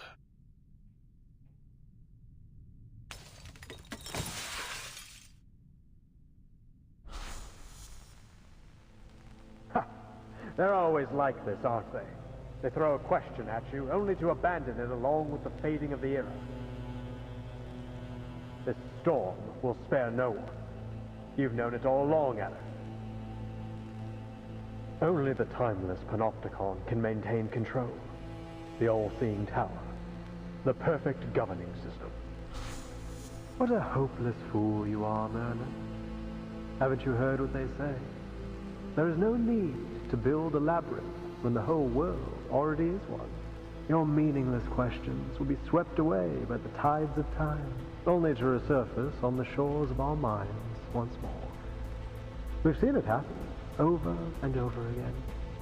Surely you've realized by now that the only true meaning can be found in literature. For over a century, literature has remained the singular, ultimate answer. This lonely cowboy is simply feeling lost at the moment. Spare us your ramblings, my dear. You're wasting our time. Enough.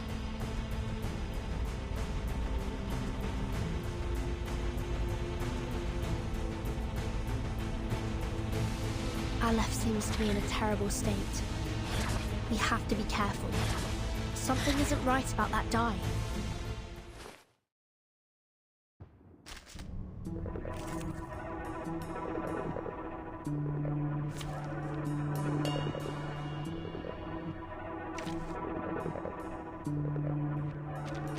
We make an ideal team.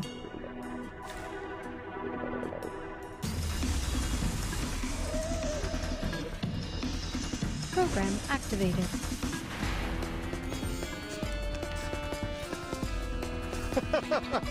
Go ahead. Keep the story going. Harriet, your endeavor. There's only madness in literature, not.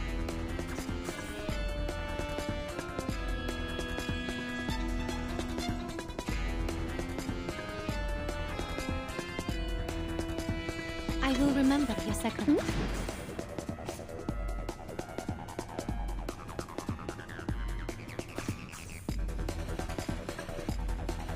I admire your courage. Perfectly loading, charging. En la acumulación de laberintos, suéltalo todo una vez más. Keep up the pace.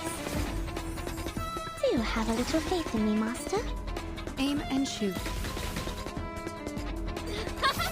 Flee, mortal! Faraday's miracle. Stay back, I say!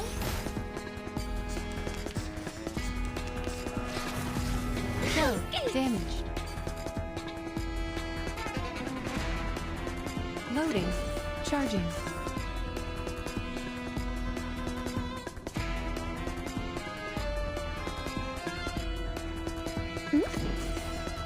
In todos los mundos. Perfectly understood.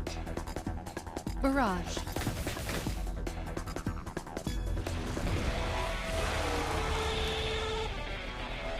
Feel my dark embrace!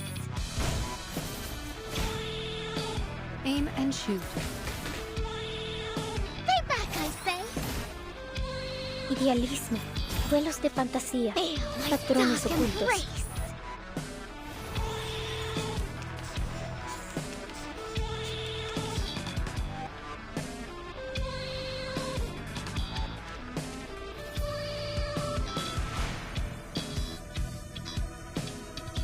We share the same dream. I admire your camino a shall I must. We share the same dream. I will remember your sacrifice. Shall I must. Camino a Tlon. I admire your courage. To a brighter future for everyone.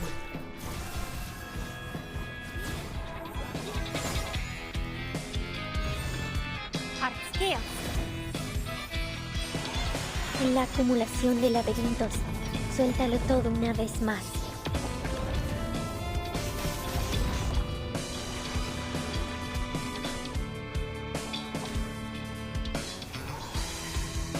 These explorations, these fractures, they're all failures, aren't they? In this infinite expanse. And now to return to my long-term mission. Rest.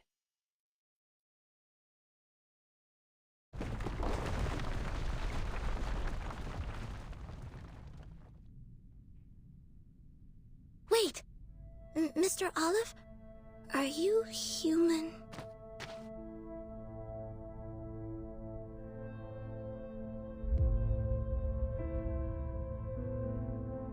Please hand over the die peacefully. Mr. Aleph, please stop resisting. It's futile. Futile. Yes, it's all futile. The cage of rules, the ideals of literature, both are futile. Mere illusions conjured, they all fear that they're nothing more than phantoms in someone else's dream.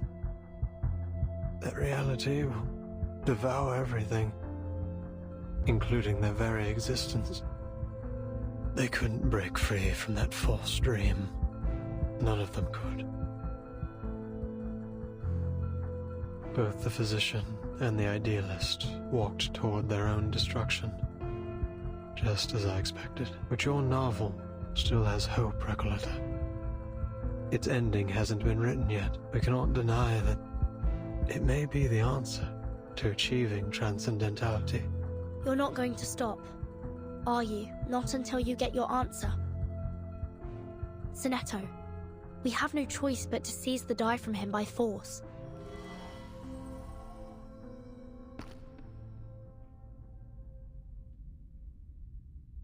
Enough. I said enough.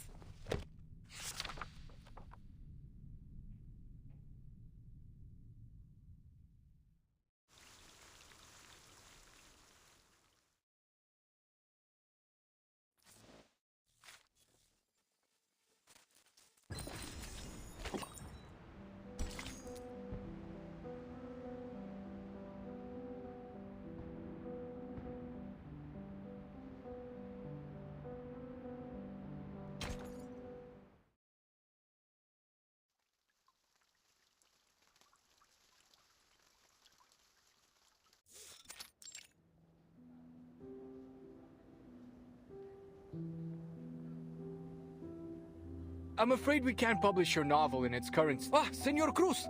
What a pleasure to see you here. I'm an editor from the Naranja Dulce publishing house. Could you spare a moment to discuss the copyright for the Bluebird? We're huge fans of your... Hey, relax, Recoleta. Look at all the books around you. This place is heaven. You can't get down on yourself, not here. There's so many writers and publishers here. It's only natural you'd be turned down 17 times. This is just the beginning. Now, which section should I visit next? Oh, this brochure might help. Estupendo. An exchange of ideas between writers. Nothing could be more incredible than that. I recall James Joyce was inspired by a letter he received from Henrik Ibsen. So, maybe what I need is to find someone to share my manuscript with. Tadeo Emasums. Aleph. Averroes.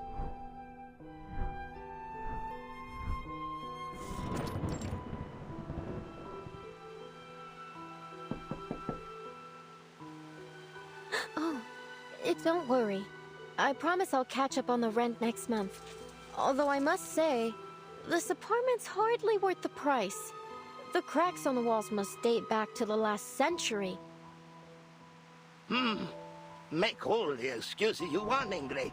If you don't pay the rent soon, you'll either end up in that crumbling colonial building on the corner or on the street, selling oranges at the San Telmo market. By the way, Julia told me you lost your job at the textile factory. You under some kind of can't work in one place for more than 3 months, curse or something, senorita? Oh, you don't even want to know about the terrible things that happened in that factory. All I did was lend the oppressed workers a hand. Bah, you're just like those college kids, full of hot air. Anyway, I am not here about the rent. Didn't you tell me to watch out for your letters a while back, when you just returned from abroad? Well, here it is, a letter for you.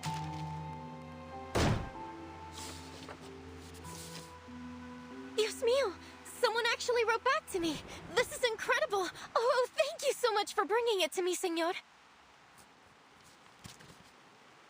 Dear Miss Recoleta, it's from, let's see, Aleph.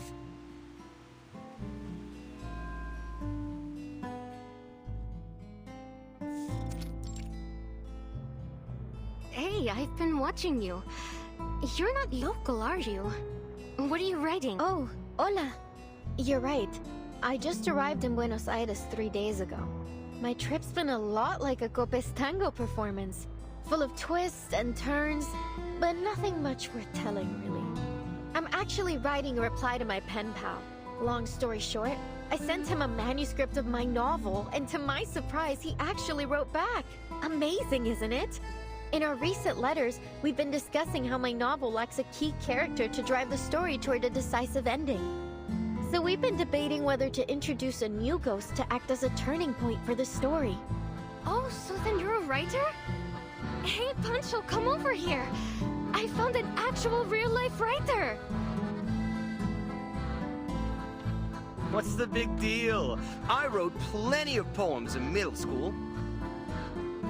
Oh, so you're a poet. I have a feeling we're about to embark on an incredible adventure together. Are you interested in joining the visceral realism movement? What? I've never heard of it, but it sounds like fun. Fabuloso! We have no time to waste. Once I finish this letter, you two must join me on a journey to Ushuaia. Ushuaia? The end of the world? Why the heck would we go to that icebox? Oh, don't be such a downer, Pancho. Just think of the fun we'll have, the breathtaking scenery we'll see, and the incredible stories we'll hear. Fine, Maria. I'll deal with the cold if you really want to go so badly. By the way, could you tell us about your novel? Of course. I'll tell you all about it on the way. Now where to begin? Alright, let's start with the cottage with the blue roof in Amalfitano.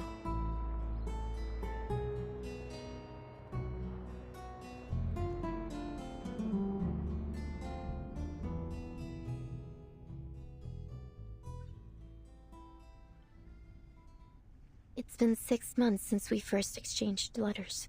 Since then, I've been traveling. First from Chile to Mexico, then from Mexico to Argentina. And I've never stopped writing. I'm not really sure what the purpose of my novel is. I just keep writing and writing. I can't stop. What power does literature hold? What responsibilities? Perhaps only by continuing to write.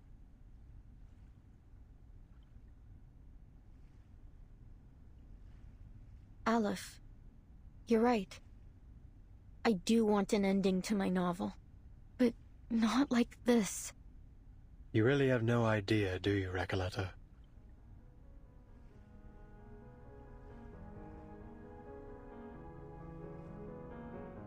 The rise and fall of sanity is your story. What do you mean? You are a ghost, wandering this forsaken land, still striving to create a miracle. You are a wandering poet, born in Amalfitano, the foolishly brave protagonist of the story. and the embodiment of the author herself. A reflection, yes. The author, no. You are simply a figment of her imagination, a manifestation of her dream to wander. Have you not realized it? The literary pursuits and romantic adventures you described, they are merely faded memories from 1975. The poets who joined the visceral realism movement with you left Latin America long ago. Faded memories? As for the novel, it's yours now. A story you're writing. A story about yourself. Your departure has turned Amalfitano into a ghost town. The characters have lost their connection to you. They're gradually fading away. If the novel is destroyed, you too will cease to exist. Wait. This is... Miss Recoleta? Is what he said true? I know you never lie, pen pal. In your first letter, you told me that a character's role in fate must be determined from the outset and consistently adhered to throughout the story. Reading the perspective and insights of a walking encyclopedia, having such a person be willing to share their thoughts at all, was an exhilarating experience. I had never imagined my novel could develop in this way. Words could hardly no one but you has ever understood the story of that town, let alone offered any revisions. Following your advice, I added the bank clerk, the dune pescator, the blind weaver, and the murdered donkey driver. Amalfitano was no longer an empty town with a single blue-roofed cottage. The new ghostly residents had begun to fill the skies over it. The story was finally reaching completion. I could feel that the ending was within reach. I became increasingly eager to meet my pen pal. I couldn't get the thought out of my mind. I wasn't sure what I would say to this Aleph. A simple thank you, perhaps? Or maybe a discussion about the future of Amalfitano with its sole reader. Or maybe I'm no different from everyone else, led up the garden path by fate. But even if I am a ghost, as you say, an incarnation of someone else, a fictional being, so what? My resolve will not waver, even if my existence is bound to fade away. Because this isn't what literature is supposed to be. You once told me there isn't an ounce of reality in fiction, only voids and glorified lies. Let me tell you this. Whether real or fictional, corporeal or intangible, I have accepted my existence. Now, let's put a stop to this, Aleph.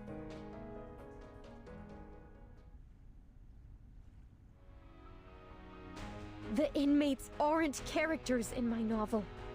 They're people trapped in a prison, just as you are. By simulating my story here, you have made me into some kind of god, a guilty, false creator, a dictator of fate. I never wanted any of this.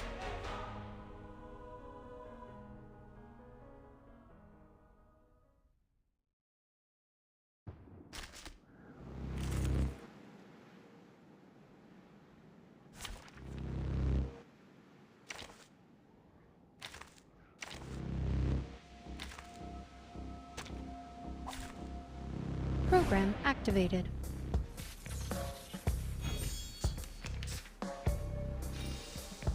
¡Lo veo! ¡La frecuencia perfecta!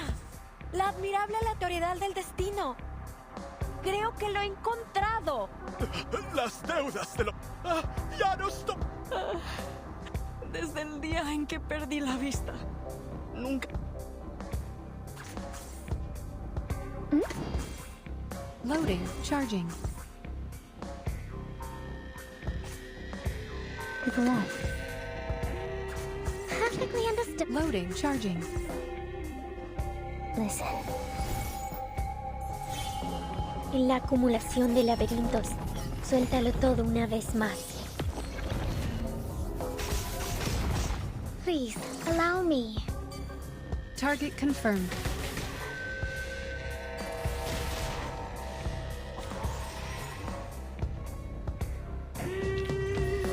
And now, to return to my long-term mission. Rest.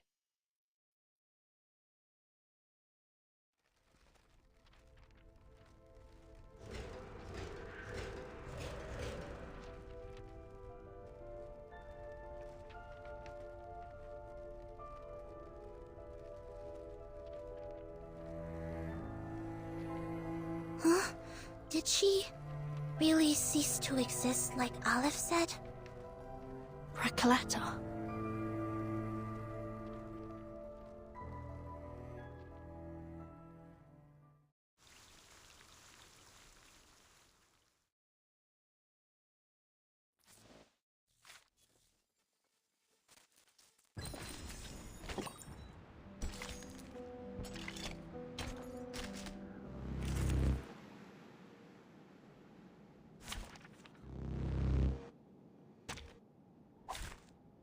Join with us, comrades.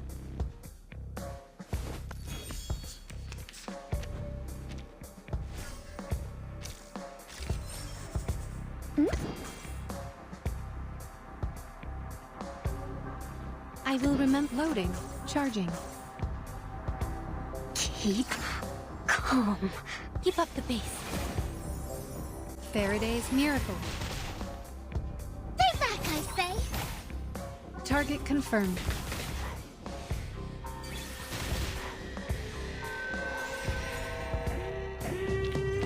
Now, to preserve this memory in our dreams.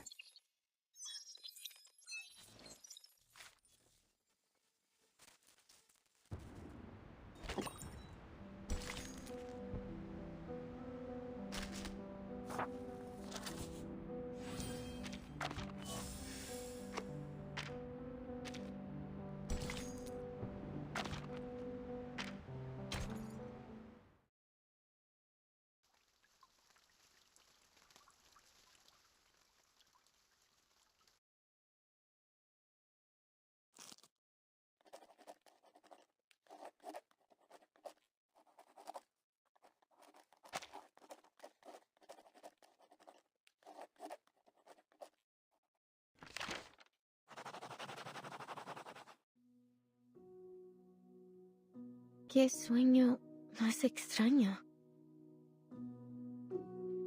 El sabor de la realidad, tan amargo y triste.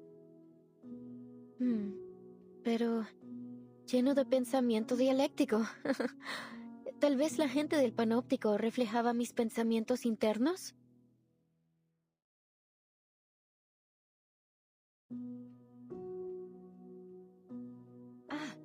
Entonces realmente soy un personaje en la novela. La misteriosa cabaña con el techo azul fue mi hogar todo el tiempo.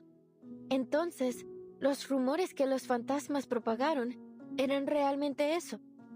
Rumores.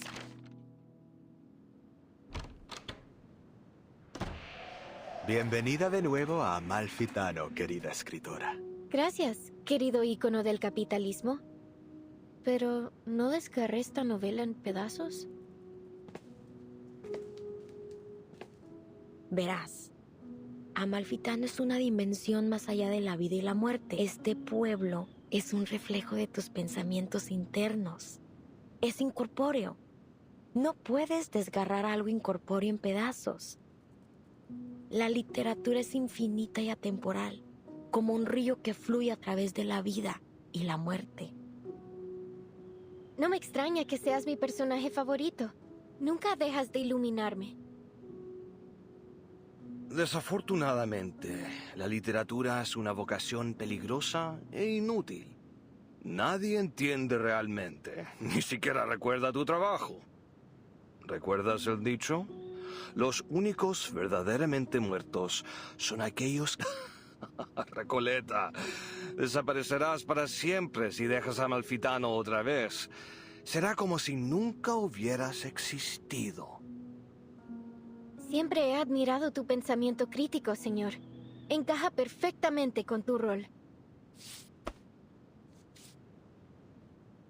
Todo estará bien, Recoleta. Lo que sea que haya pasado. Ahora has regresado. El dado de Babilonia rodará de nuevo. y cada uno de nosotros obtendrá nuestros finales. Así es. Resuelve el asesinato en el bar y pon mi alma en paz.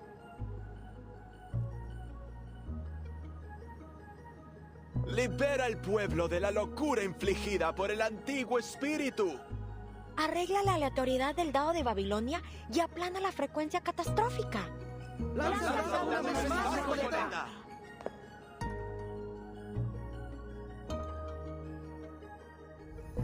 Entonces, el final que he estado buscando es el que el otro yo no pudo darme. El yo que se lanzó de cabeza a la lucha contra un poder invencible. El yo que finalmente dejó esta tierra. Después de todo este tiempo, finalmente he encontrado mi final.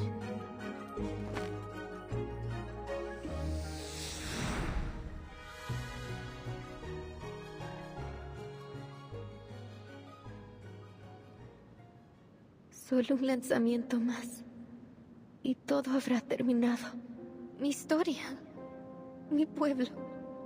Pero el sueño sobre el panóptico también terminará, ¿verdad? Oh, cariño. Es solo un sueño.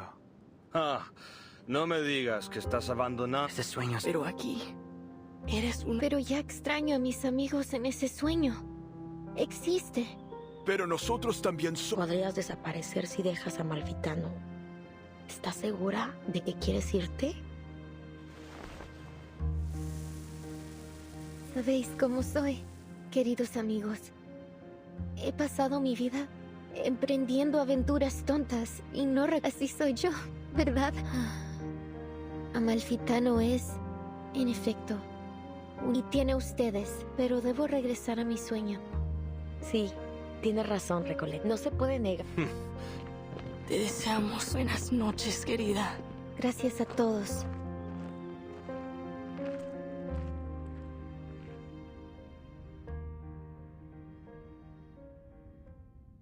I've read your work, Señorita Recoleta. To be frank, it lacks both depth and breadth. This town of yours is still far from reflecting the complexity of society, and the narrative lacks a discerning perspective. It still needs some work if you want it to truly resonate with our audience. Just go for it, Señorita. You're at a perfect age to explore, experience, and learn. What's happening to me? Ah, of course. The rise and fall of sanity is my story. So, thank you for your feedback, editor. Even here in this great expanse of darkness, I can still hear your words. You have my gratitude. Thank you for reading my novel, even if you didn't understand it, and likely never will. Honestly, I find... Typical. Trust a writer to try to be all obscure and mysterious. Maria, Pancho, you guys are the best traveling pals I've ever had. Our paths may diverge in the future. It's been great coming along with you.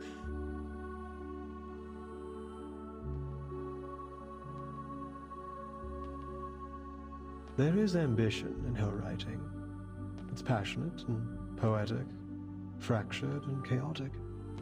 But when viewed as a whole, her work feels like little more than a superficial illusion. I will refrain from offering further comments until she stops romanticizing her childish adventures. To put it bluntly, her phraseology feels overly deliberate to the point of distortion.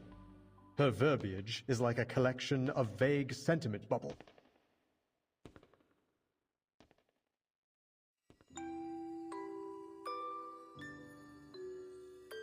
I see, Aleph. Then this is how you really feel about my novel? 1,000 readers will interpret a story 1,000 different ways. Some believe the text itself is dead, and it is the reader who gives it life.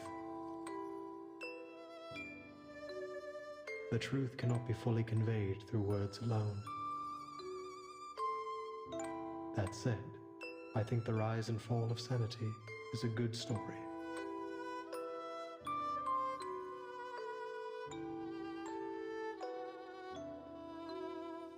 Oh, so the Eternal Paradise is a library of sorts, just like I always imagined.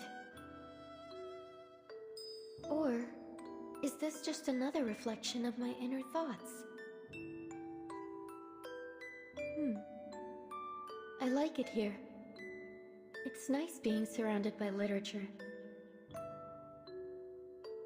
But it's time to go back to reality.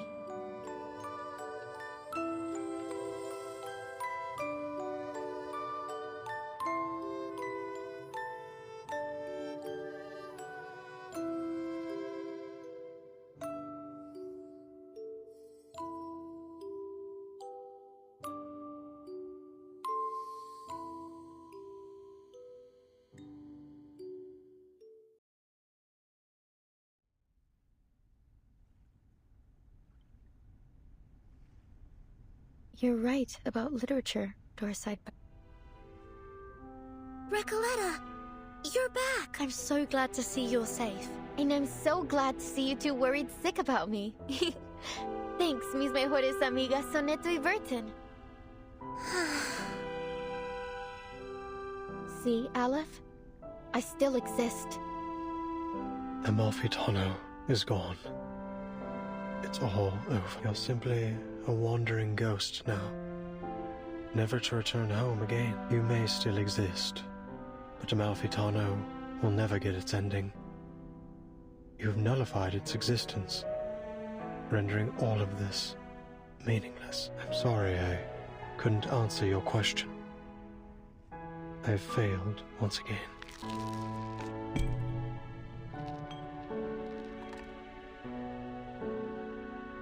Amalfitano and the Panopticon were two parts of a whole. With Amalfitano gone, Komala no longer has any reason to exist. I'm sorry, Aleph. You, who know all the mysteries of the world, who seek answers to every question, have lost yourself in the process. You can answer everyone else's questions, but never your own. Who's the person behind that mask? Is he real? Does he still exist? Who am I?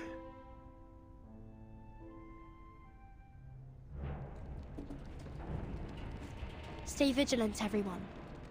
This is just like when the Idealist and the Physician had their meltdown. Only this time, it seems even worse. I think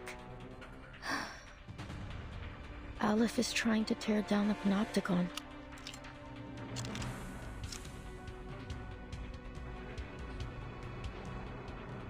Freeze! Stay where you are. All of you.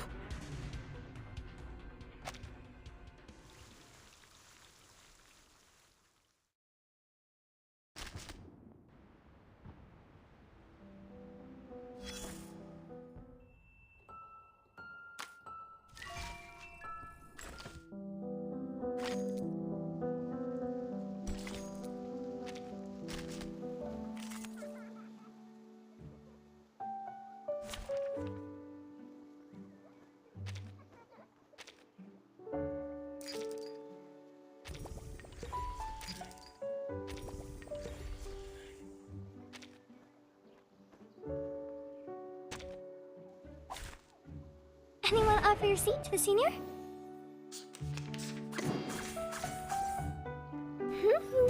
The light that illuminates all. Barrage.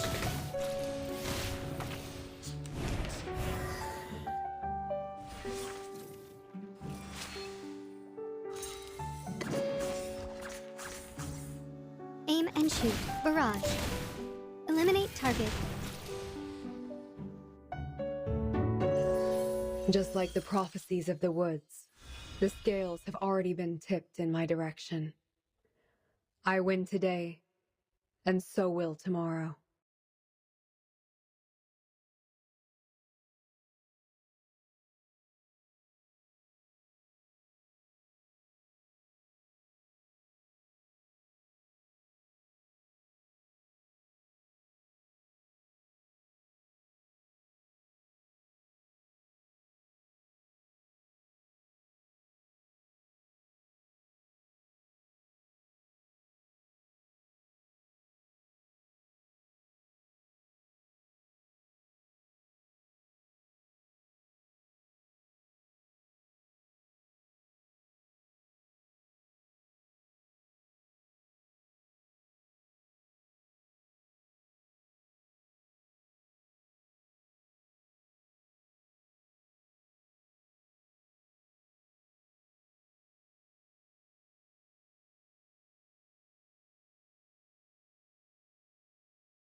What? Glad. Well, what drunk some. Many should get met what that books can.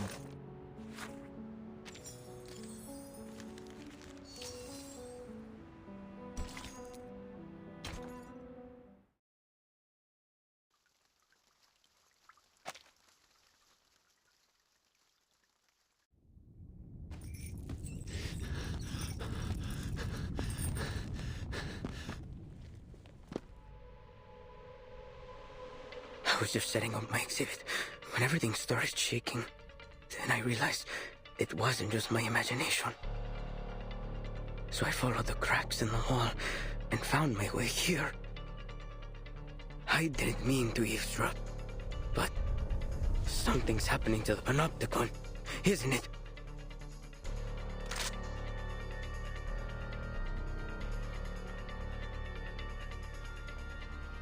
Are you the physician? Or is it Aleph?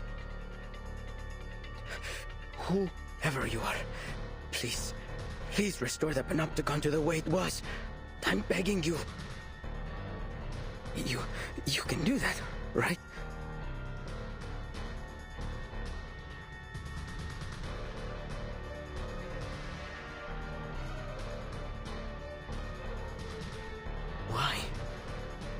Why aren't you doing anything, damn it? Why is this happening? Oh, the die. If you won't help me, then I'll do it myself.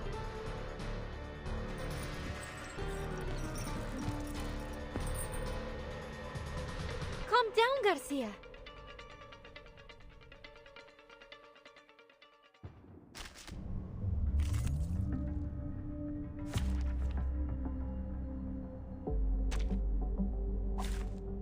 Which of these darlings shall we attend to first?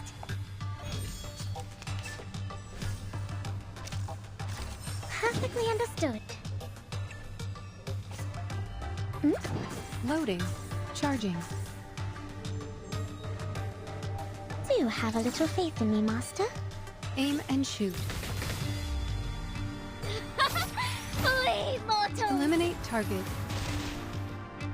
Stay back, I say!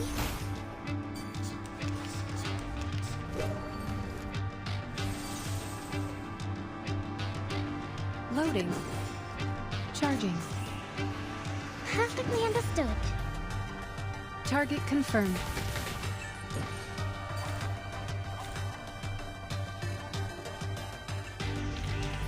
Finally, it's just you and me, Master.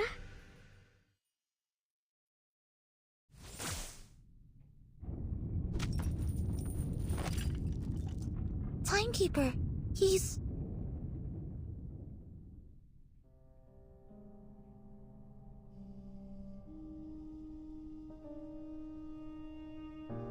Why?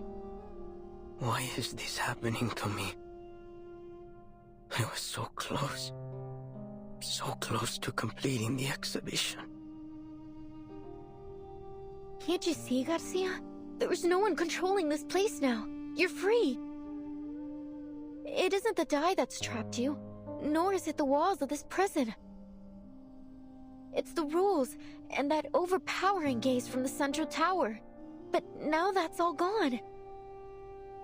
You can go outside. You can set up your exhibit anywhere you want. No need to stay stuck in this.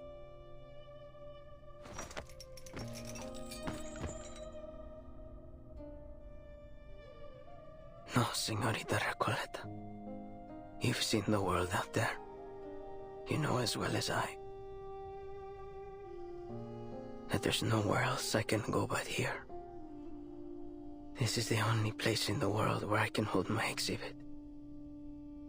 And you've ruined it. You've ruined everything.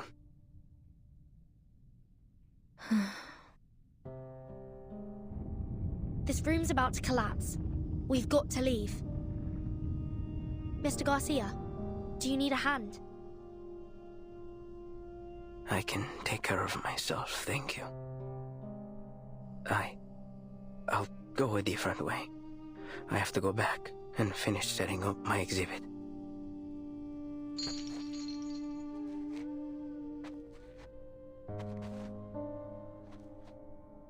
Burton, what about Aleph?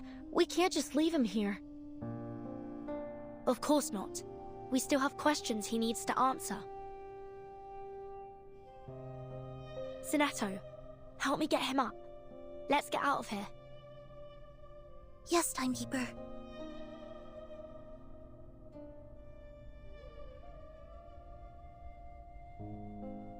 Your words are always at odds with your thoughts. You carry an ocean of questions, yet never reveal even a single drop of them. Why have you never shared your doubts?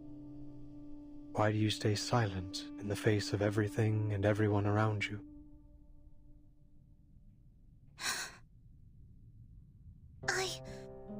I believe in my duty.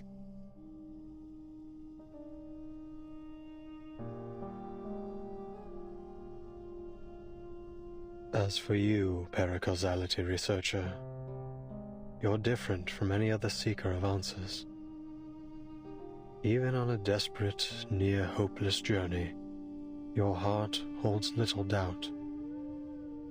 Perhaps not every question needs an answer, Mr. Aleph. Is that so?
one that is directed, but that some, but and not.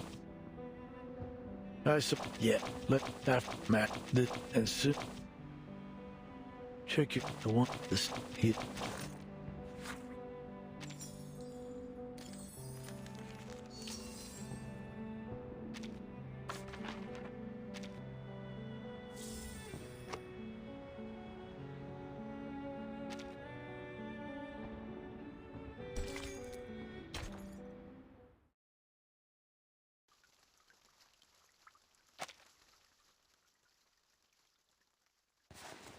Dear Erd, why are you so interested in the Panopticon of Kamala? Dear Mr. Aleph, whether as a doctor or a writer, I simply cannot turn a blind eye to the friction around me. Especially the discord and injustice I have witnessed here in Kamala. So, I would ask of you a question. Is there any way to resolve the endless conflicts in this place?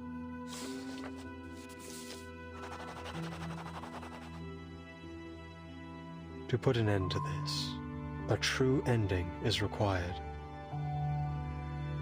Your arrival has made it possible for this simulation to have an ending, or rather, a victory. What do you mean by victory? I'd appreciate it if you could clarify in simple terms. If this victory comes at the cost of any inmate's life, I'm afraid I cannot accept it. I also have another question for you. If I leave, will the stories and conflicts here come to an end? Miss Grace of Manus Vindictae will grant you passage. But in any case, the cycle of history will continue to repeat itself in this prison. And in the entire world, the sins of humankind will not cease until veins turn to wires, flesh and bone to geometric shapes, and the world around us twists in the colors of an oil painting. I must say, your words have left me rather baffled. Fragments of the events you describe often appear in my dreams. If that's the case, why can't I recall the details? Why am I left with only disconnected pieces? The madness in Kamala. These bizarre dreams. I must put an end to them. What have I forgotten? Has someone or something altered my memory? I can't shake the feeling that something crucial to me has been lost in the river of time. What should I do? How can I recapture what I have lost? I won't answer a question that already has an answer, one given to you by the person who escorted you here and made you a promise. You're so close to the place where the truth lies. Think carefully. Why are you here?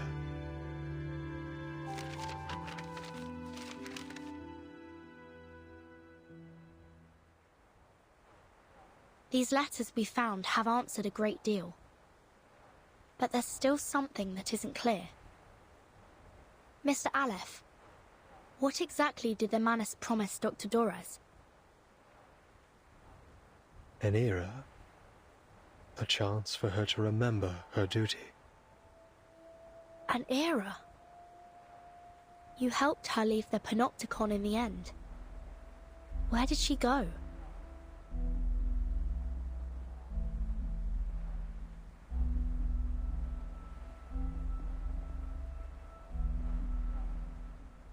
Southward. There, on the No Man's continent, Manus Vindictae is preparing to recreate the parable of the past and future. A glorious past and a glimmering future belonging to Arcanus. Dr. Dorez is deeply connected to this particular parable. What exactly are the Manus planning to do in Antarctica? And why would Dr. Dorez go there voluntarily?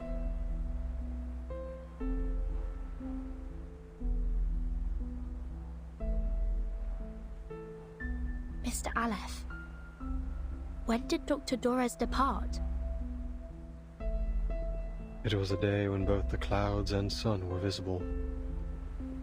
A day when both the clouds and sun were visible? Could you be more specific? Pacific? You mean the time of day?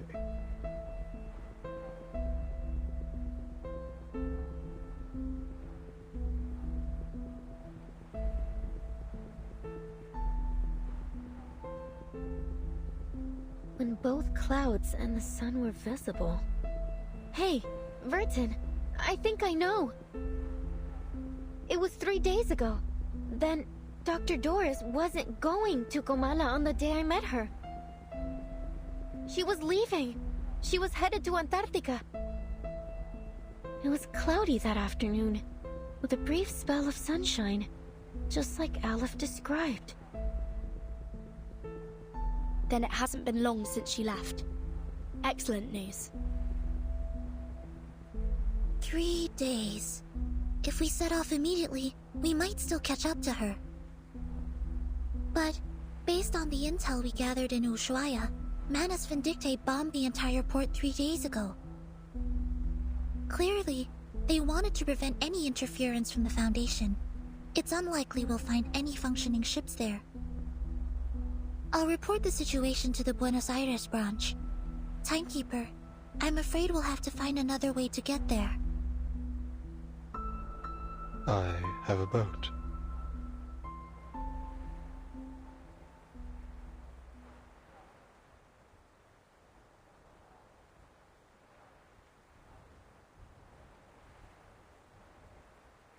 Could you lend it to us?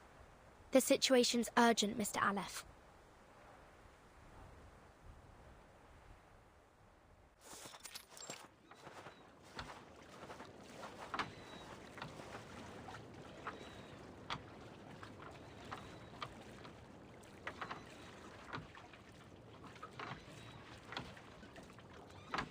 This boat will automatically take you to McMurdo Port, the landing point Manus Vindicte established by the shores of the Ross Sea.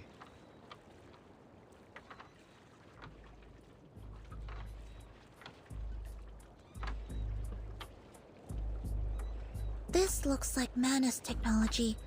Its arcane energy source is highly unstable. Timekeeper, I suggest we wait for support in Ushuaia. I don't usually agree with Soneto, but I have to admit, I don't have much confidence that a boat this small can actually make it to Antarctica. Mr. Aleph, do you know anything about Manus Vindicte's ritual? How far has it progressed? The ritual could begin at any moment. I believe that's why they left Kamala. Upon departure, one of their members, a woman named Grace, told me they would seal off the sea. Are we too late? If you wish to find Doris, you must follow the same path she took.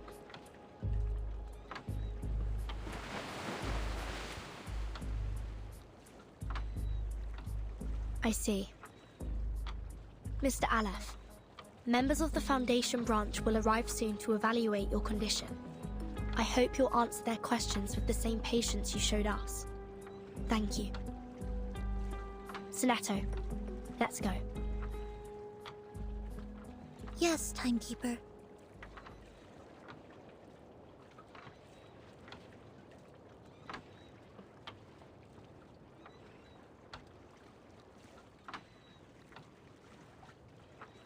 Thank you for your assistance too, Recoleta. Perhaps you'll consider joining the...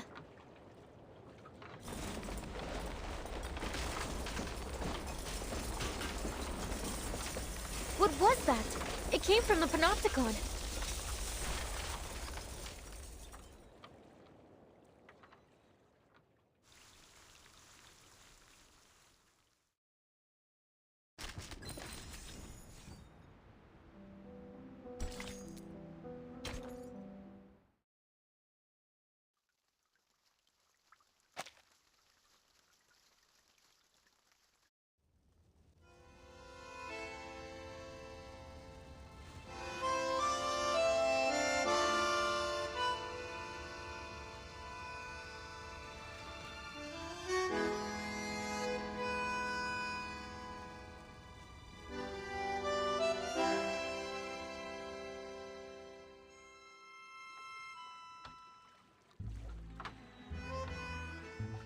With Alep's control gone, Kamala is collapsing. The inmates aren't even real criminals, are they? And they're still in there with no clue that they're no longer being watched from the central tower. We have to go tell them. We have to get them to safety. Yes, we should help them get out. At least until support arrives. But the Manus ritual...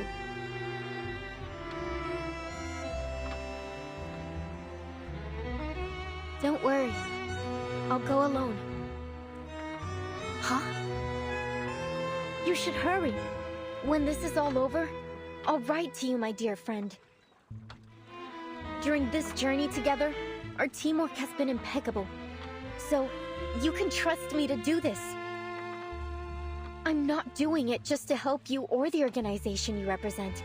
I'm doing it because the inmates are my friends. Okay, I trust you. Take care of yourself, Recoleta. But if the storm truly is imminent, as Dr. Merlin said, then, Miss Recoleta, you'll...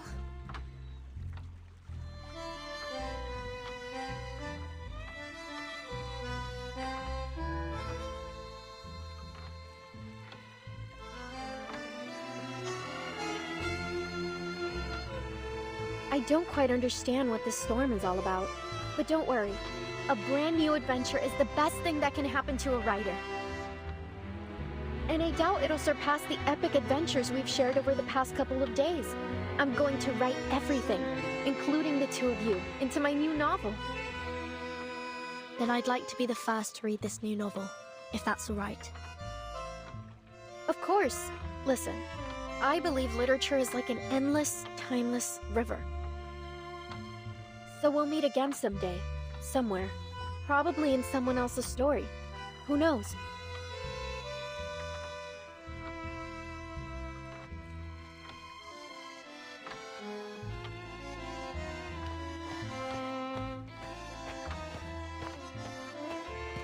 Adiós, mis queridos amigos.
Dr. Merlin.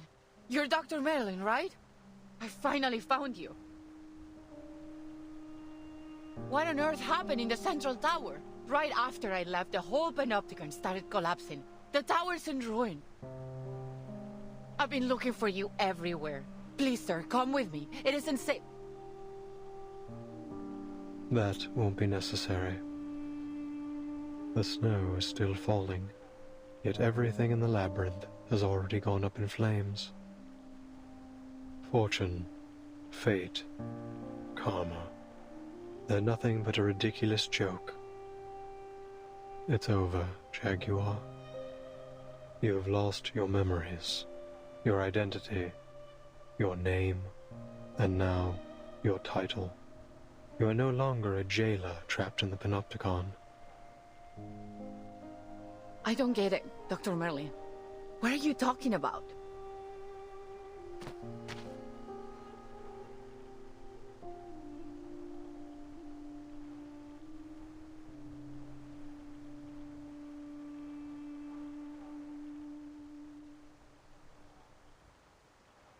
I'm going back to Komala. Order must be maintained. The prisoners mustn't be allowed to escape. Please, take care, Dr. Merlin.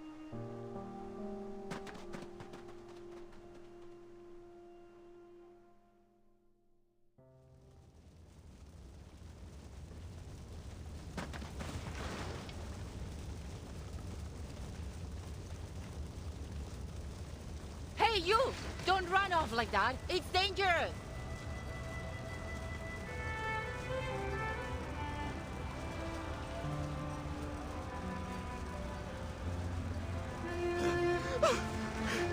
Deserts! In stars! In labyrinths!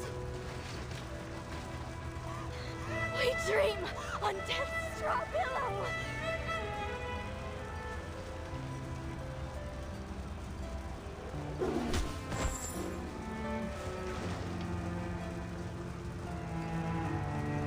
Stop!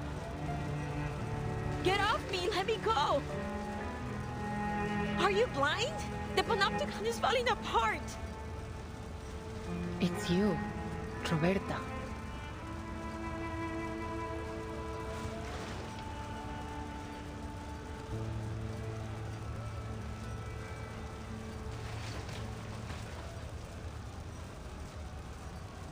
They are all mad! I knew it! They've been insane from the start!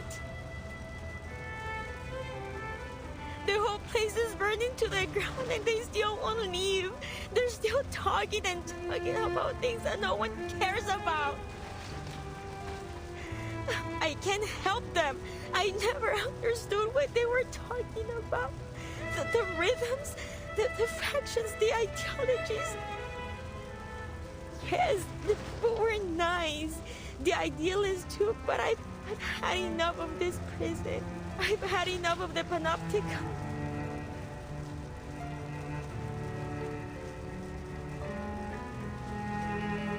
I never should have joined these movements. It was all meaningless from the beginning. I want to leave this place. Go to Spain or France. Anywhere but here. I want to go back to Magdalena.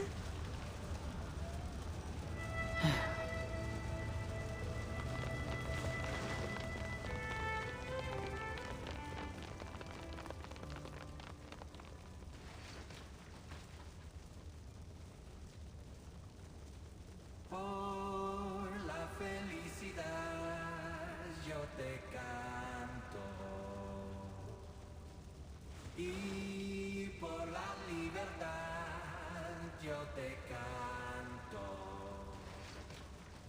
Nada podrá parar ni vencer mi ser.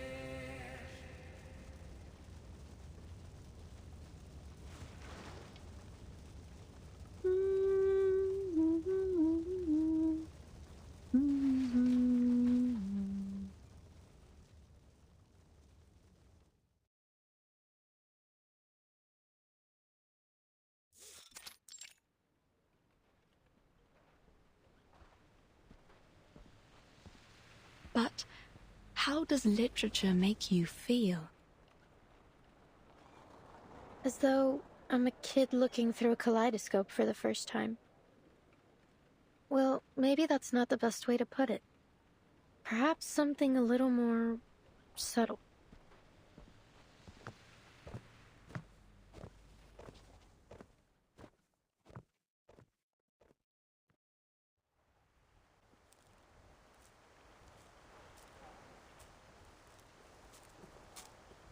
A ship, sailing to an unfamiliar land, a parable of the past and future, an era that once existed and is yet to come.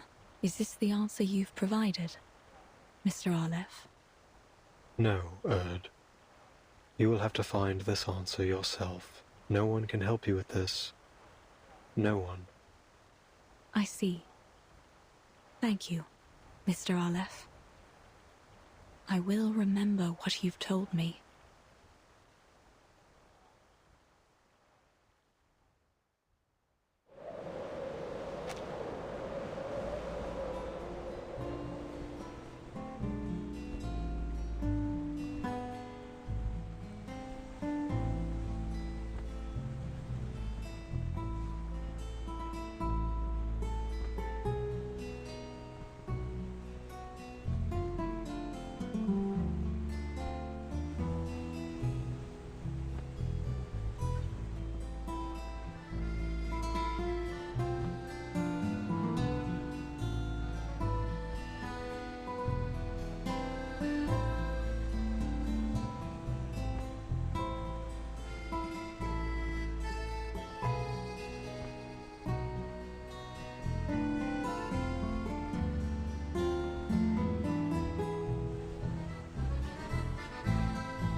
Which of these darlings shall we attend to first?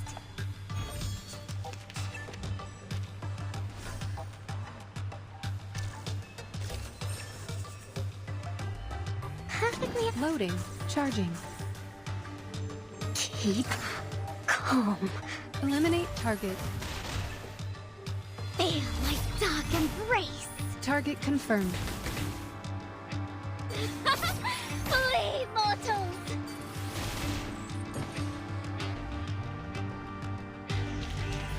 And now to return to my long-term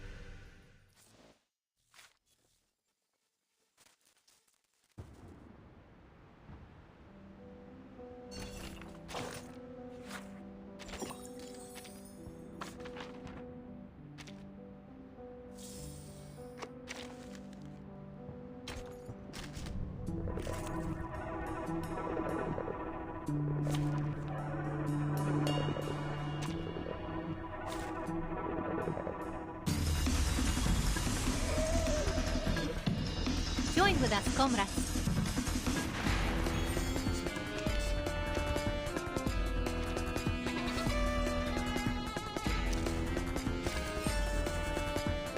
Perfectly understood. Charging, loading.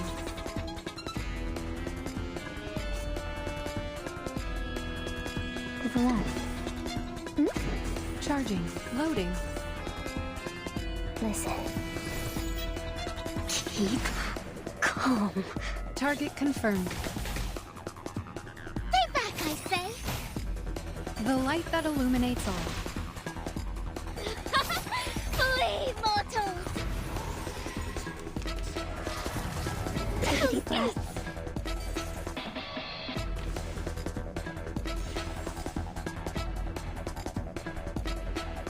Charging. Loading. Perfectly understood. To the right. Eliminate target. Stay back, I say! Iya.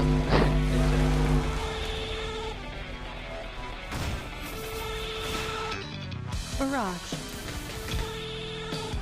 Do you have a little faith in me, Master? Feel my dark embrace!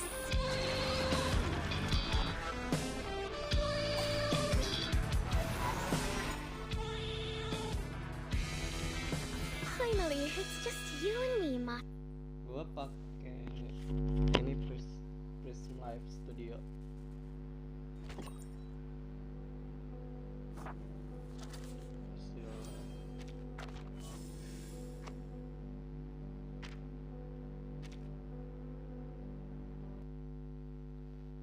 Ini Prism Live.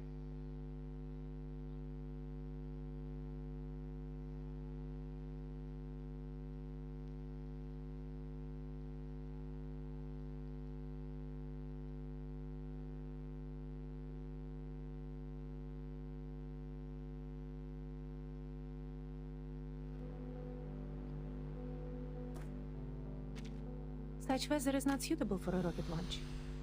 Fortunately. Udah tamat sih. Udah ending.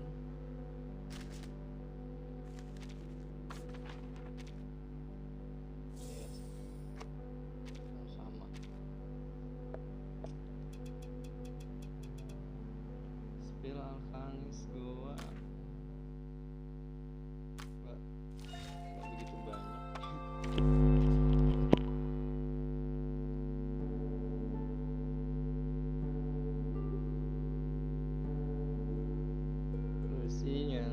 Jurnal Villa. Oh ya, SSR-nya ya.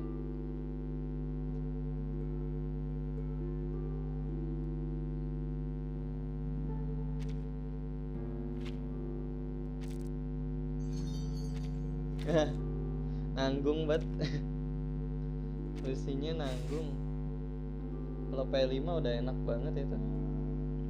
Bisa langsung ulti di turun 1. Ya bukan ulti, langsung advance P5.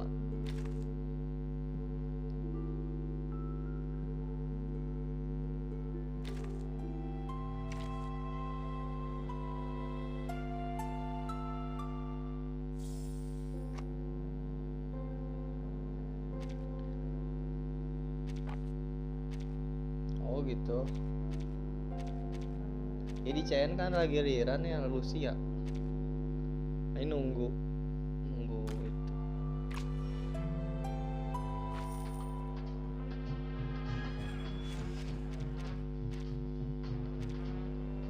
Udah tamat. Story-nya udah tamat. Sekarang ngapain ya?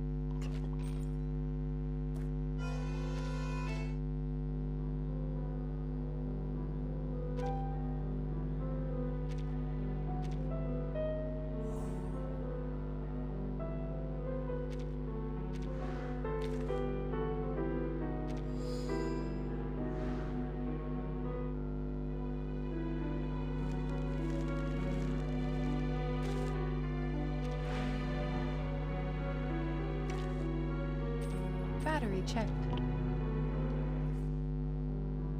Vienna. It's been so long.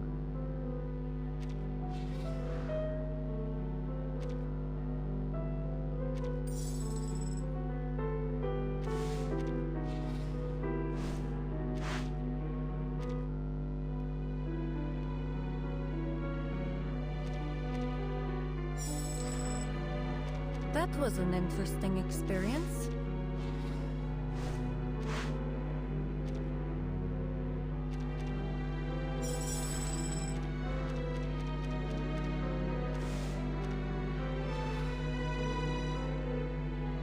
Nautica Gue paling ngincer si Ulrich nanti kan yang dinamo itu.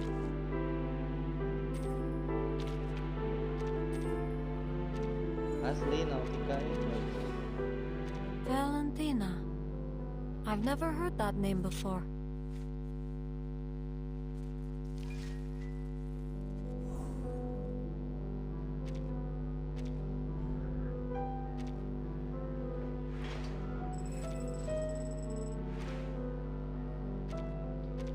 Paling nanti ngincar Ulrich aja yang Dinamo kan buat combo sama si Lucy.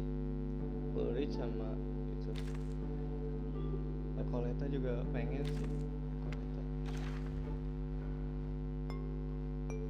Coletta bagus. Coba.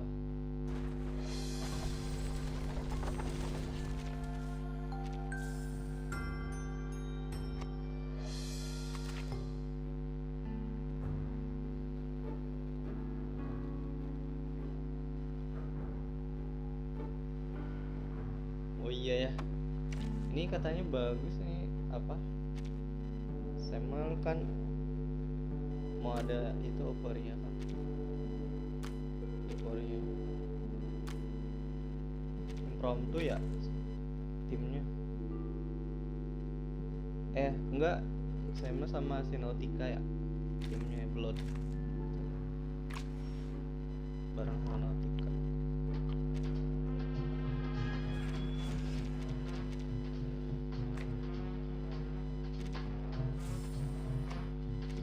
CN mah sekarang reverse, yang di CN sekarang jadi mainnya tim-timan, main circle.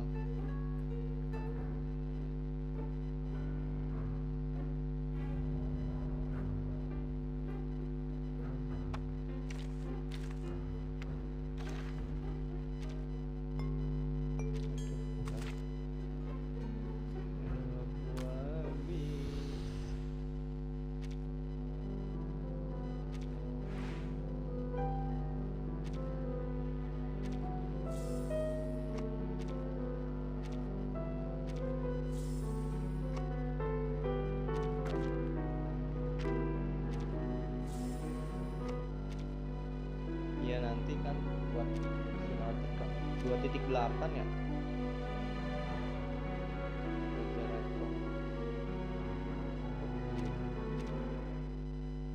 Masih buat Lucy.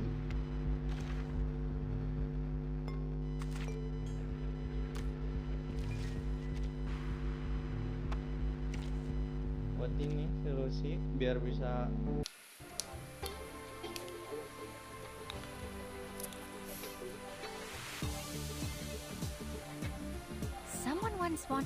Do you know where you can see flowers? In a parterre or in a garden? Neither, my friend. You should go under the bridge where even a...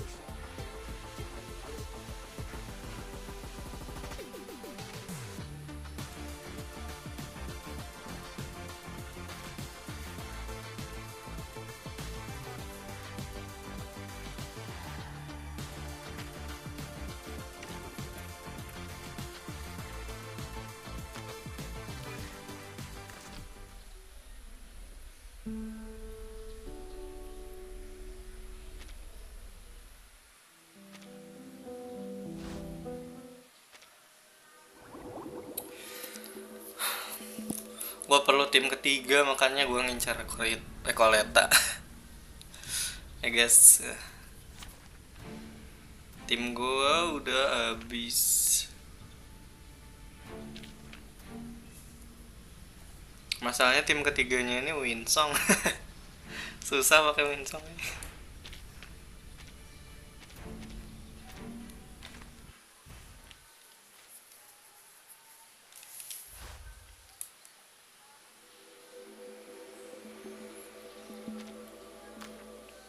Satu DPS lagi. I hate rain.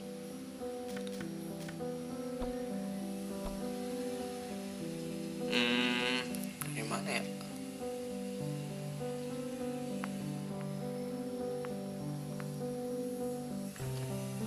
Oh, dari kru.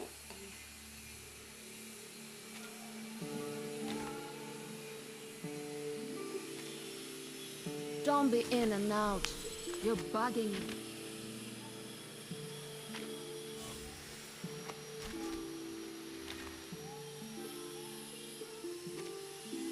Look!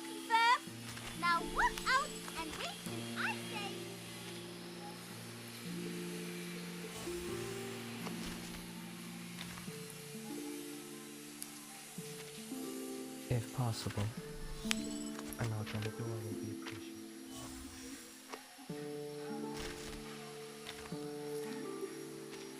If possible, a knock on the door.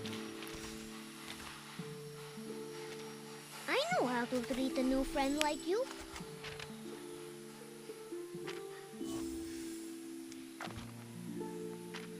Oh, masih kurang lagi.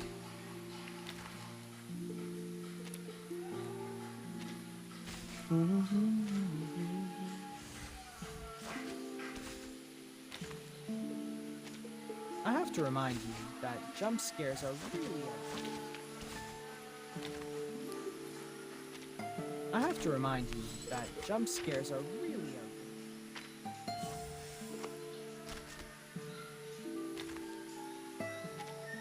Speak.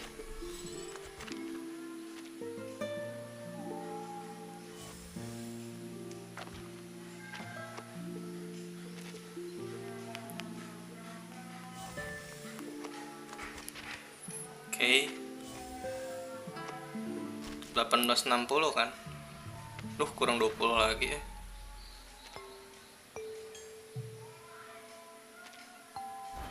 Paspor. Ya, endang 5. Oke. Oke, that's all guys.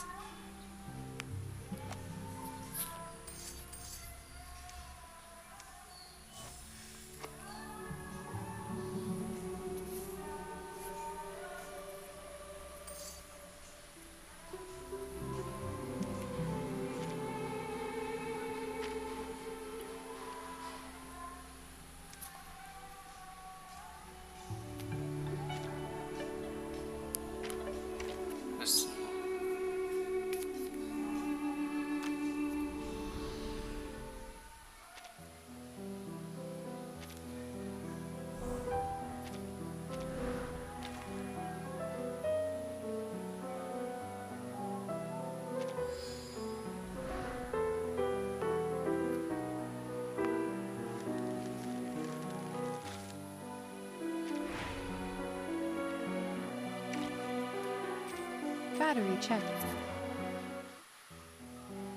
Piana. It's been so long.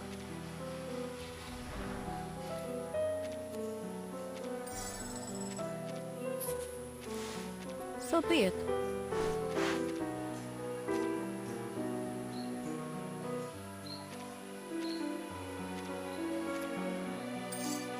That was an interesting experience.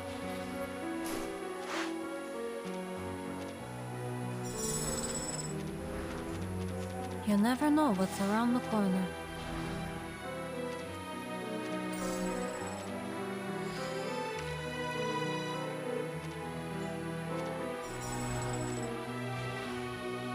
Valentina. I've never heard that name before.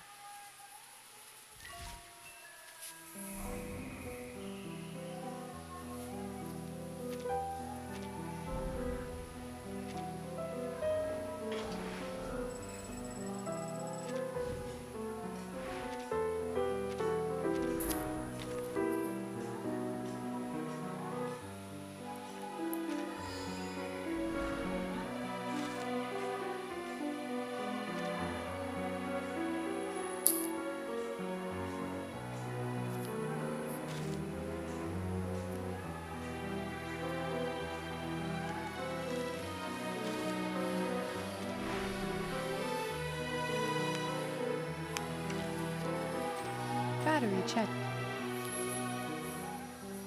Piana. It's been so long.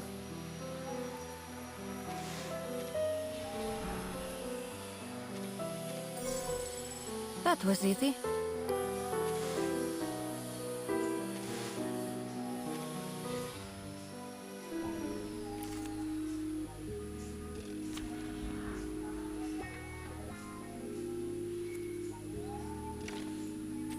Battery checked.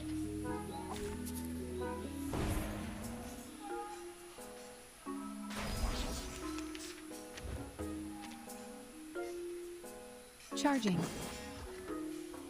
Eliminate target.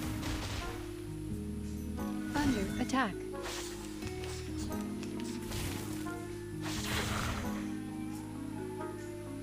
Loading. The light that illuminates all.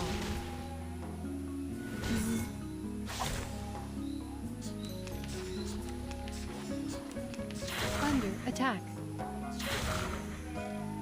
Circuits functioning properly. I, Robot, child of science.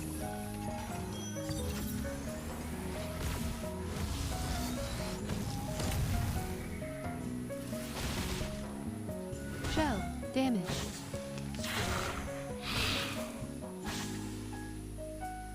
Loading. Target confirmed.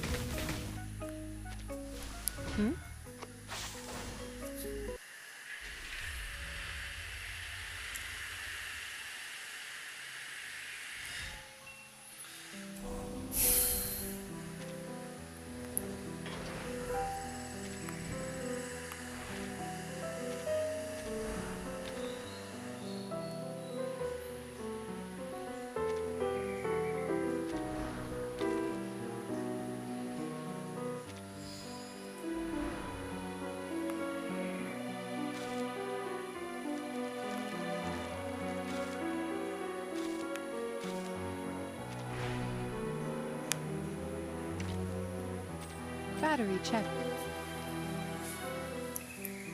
Vienna. It's been so long.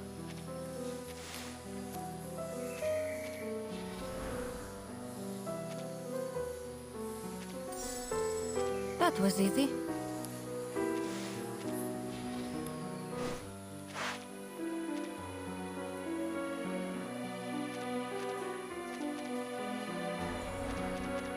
That was an interesting experience.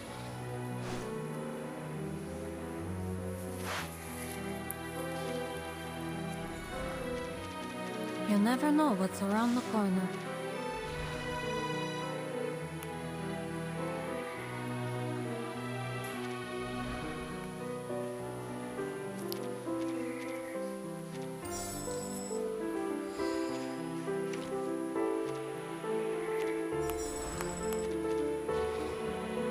Valentina. I've never heard that name before.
I think I dig it. I must have picked up an extra leg from the sea.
That's all, guys. Thank you for coming. See you later. Bye bye. The After this, I'm Dean gonna play always Ark told me Knights. that I should laugh more as a child. You look about the same age as